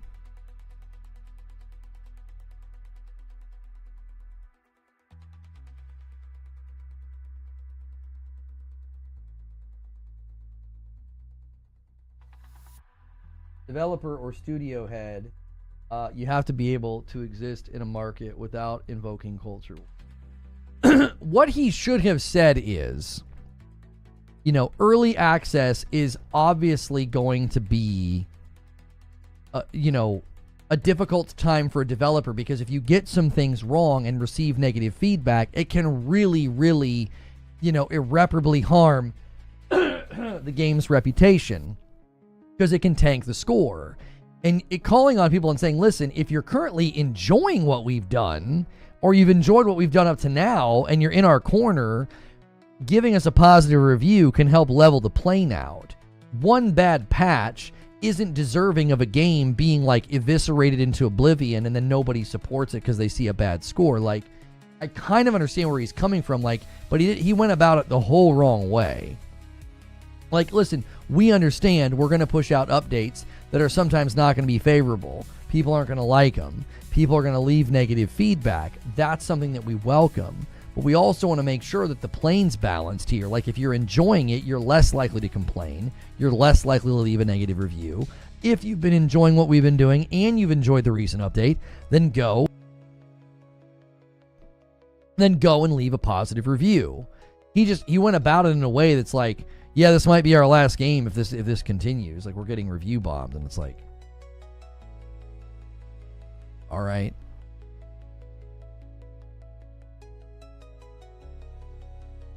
All right, you guys have 15 minutes. 15 minutes for the contest. We're going to run into Green Room. So first to 100 is the contest today. I owe each of you guys some members. I'm kind of holding off until the very end. We're going to end up in Green Room for the planning of tomorrow's shows in just 15 minutes. You got 15 minutes to try to run up the score for your platform, to try to win. Just a friendly little contest between Twitch and YouTube. We appreciate you guys continue to support what we do. If you guys are paying for that Amazon Prime, don't forget monthly to use your Twitch Prime on me. That does support me.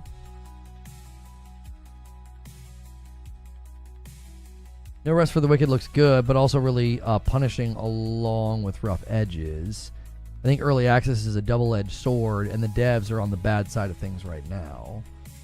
Yeah, they definitely feel like they're on their back foot, right? They're like, oh shoot, because now the dilemma that they're in now is you end up reacting and you create more problems than you solve. If you just start reacting, and you become this sort of pendulum swing of negative feedback patch, that's a forest you might get lost in, and that can be a pretty big dilemma.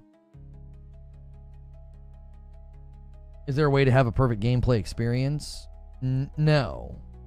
I mean, you can get pretty darn close. There are some games out there that are well built, they're pristine, they don't have any performance issues, and people really like them. I mean, that certainly happens, but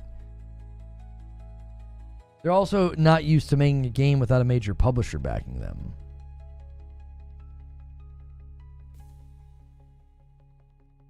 Yeah, that's true. They've had funding up to now. Suddenly not have that funding. A little destabilizing,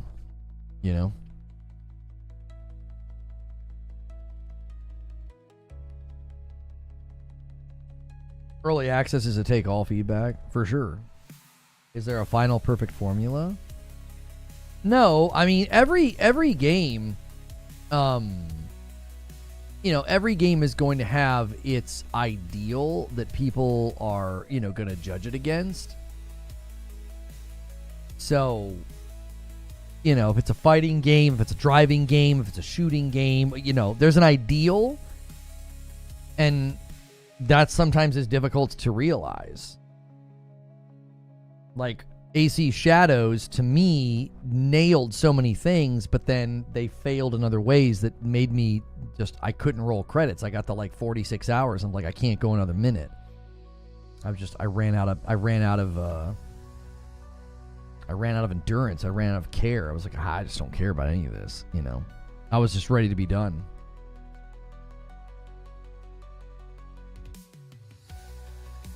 Let me schedule green room. We're going to go to the green room in 10 minutes. 10 minutes. If you guys haven't hit like yet on YouTube, do me a favor and do that. Get us that next milestone. If you haven't watched the latest video on my YouTube channel, there is a link in chat for you to do that. It's about how Doom the Dark Ages runs best on the Xbox. You're definitely going to want to check that out. Let's set green room for 2.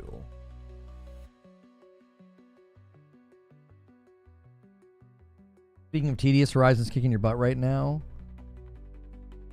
I honestly struggle with open world games for that reason, because you just get to a point where you're like, I've been here long enough. Like, you just get kind of like ready to move on.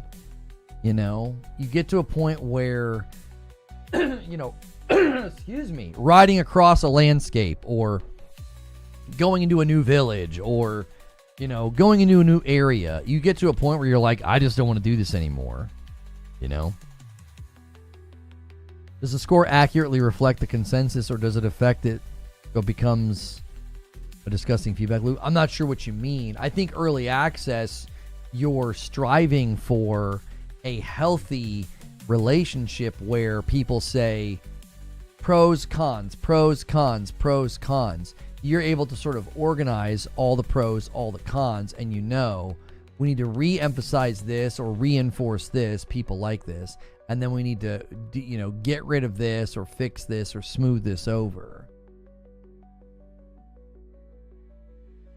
What I'm hearing is you have the attention span of a kitten. No, I don't think so. I think getting to 46 hours in AC Shadows and 40-something hours in Death Stranding, I don't think so. I just think you get to a point where it's like, I don't want to do this anymore. I'm ready to move on. The same thing happened to me with Rise of the Ronin. If you're going to make me repeat actions over and over and over, and I mean over and over again, they've got to be really enjoyable. And one of the biggest problems with AC Shadows is it's like a lot of the things they make you repeat, there's nothing enjoyable about them. There isn't. Tell me what's enjoyable about walking around a shrine and praying. Tell me what's enjoyable about hoofing it around a shrine and climbing around a shrine to pick up pieces of paper. That's stupid. It's dumb. That is dumb content. It is. There's nothing enjoyable about it. There's nothing satisfying about it. Like, it makes sense to go and do something where you train, like the bamboo thing in Tsushima makes sense. It doesn't take that long. It's contextual. It's like, oh, he's training. Like, hoofing it around my 17th shrine to find pieces of paper or pray is some of the dumbest content I've ever seen a developer make. It's like, why did you make this? It's stupid. It just doesn't make any sense. It doesn't enhance the experience. You don't feel like you're doing anything. You literally feel like you're engaging with padding. And it's only a matter of time before that starts. That's like death by 1,000 paper cuts. You're like, I can't do this anymore.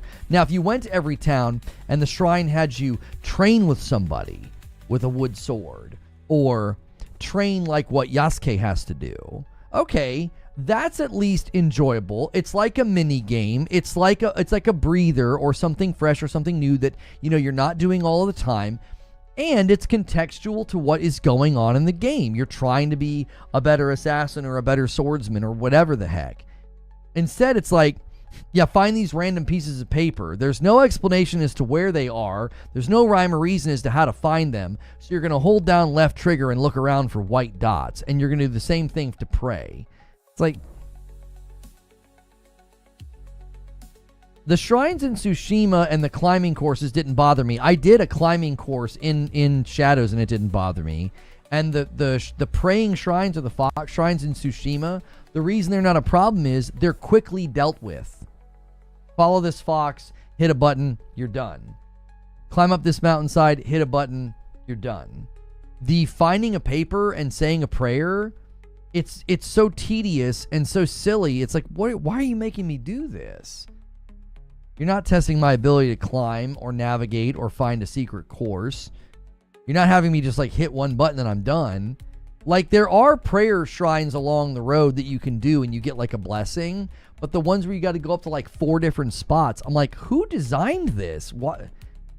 Justify its existence to me. It doesn't make any sense. Have I watched There Will Be Blood? Yes. It's not a challenge. It's boring.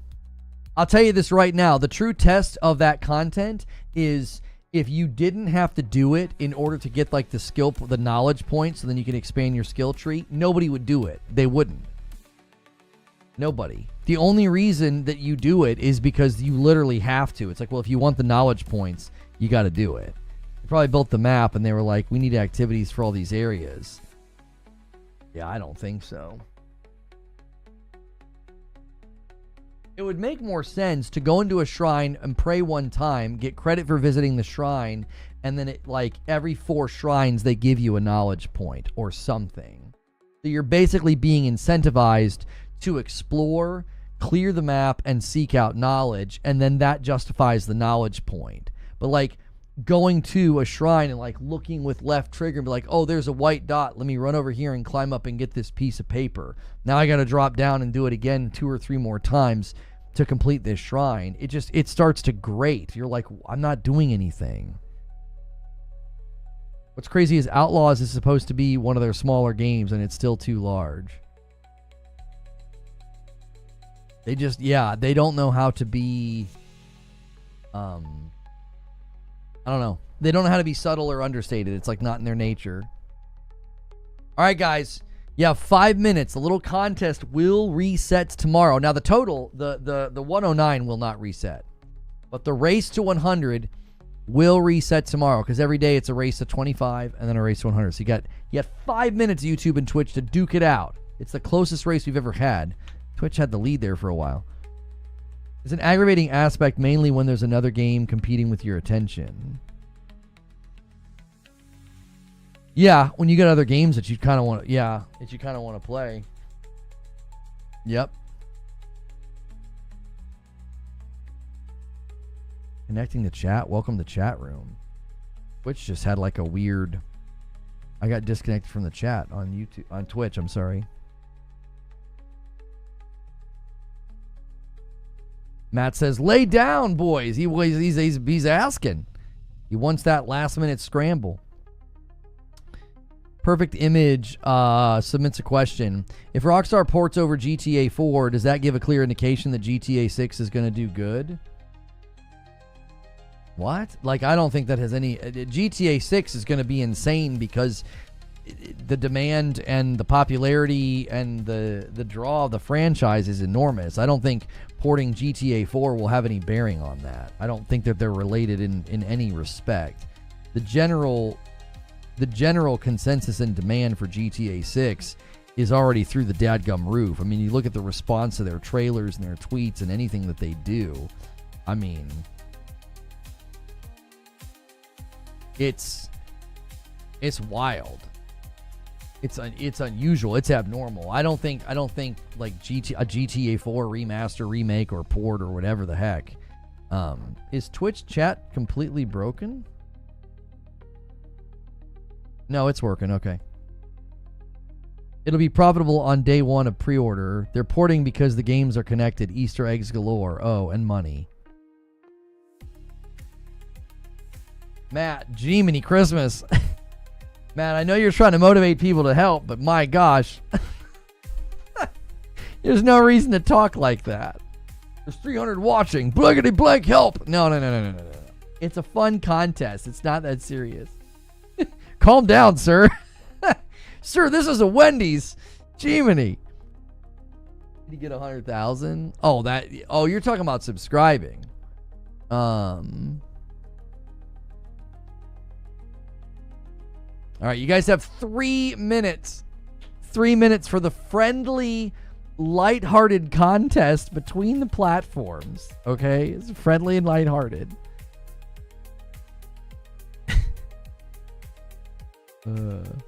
I owe 10 to YouTube and 5 to Twitch. I'm gonna track that. I'm not gonna do it today.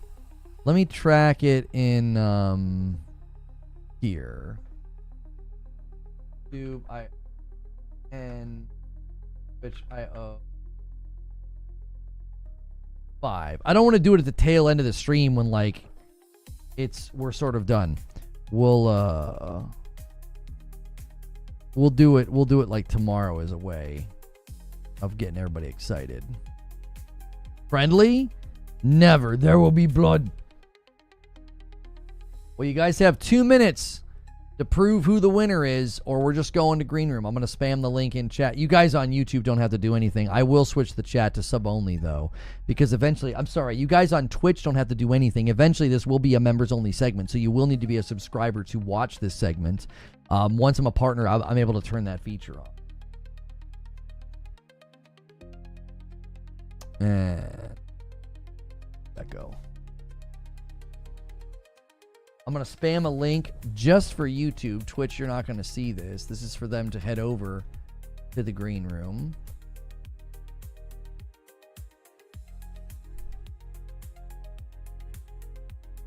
There you go.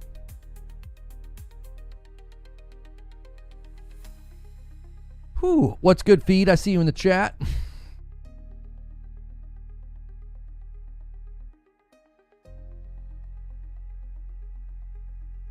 Where are we in the playlist?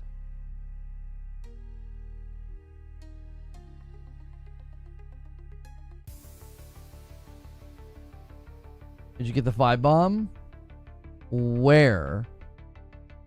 Wait, who did a 5 bomb? Oh, wait. A 5 bomb comes in from Matt. He's trying, boys. He's trying. He's putting his money where his mouth is. I had the screen closed. He got you guys to 70. He got you guys to 70. YouTube is 30 away from the race. Matt says that's it. That's it. You guys got me. I'll give you a 2-minute stay of execution because Matt's trying to do a buzzer beater here. He wants YouTube to be the first to 100 on the day. We're going to reset the race tomorrow. Extreme. Maybe. We'll see. I tried to pop my knuckle. That hurt so bad.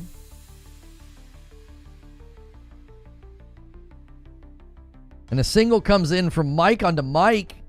He gets us to 115 on the total and 71 in the friendly contest between the two platforms. Twitch has given up. They've given up, YouTube. It's yours for the taking. I'm only going to give you another minute and I'm out. We got to go to green room.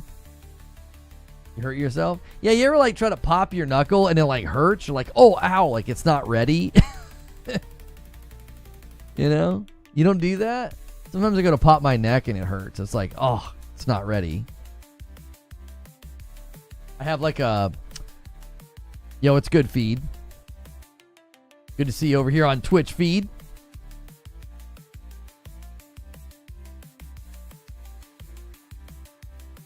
We want 100,000 streams. Matt's losing his mind. Okay, all right, that's it. We're done. We're done. No buzzer beater. No buzzer beater. All right. I'm gonna go live in the green room. You guys on YouTube, use the link in chat, all right? There it is. There's a link in chat, all right? No more.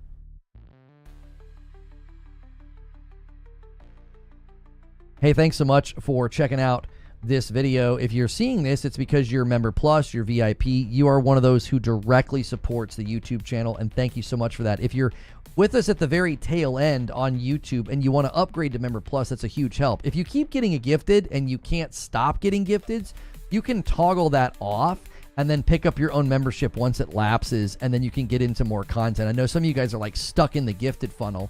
That's a great way to get out of the gifted funnel. Eventually, those of you who watch on Twitch, you will need to be a subscriber to watch this. At the tail end, also on YouTube, guys, make sure on your way out, hit that like button. Get us to 400 likes. I'm going to end that stream, and then I am going to change that thumbnail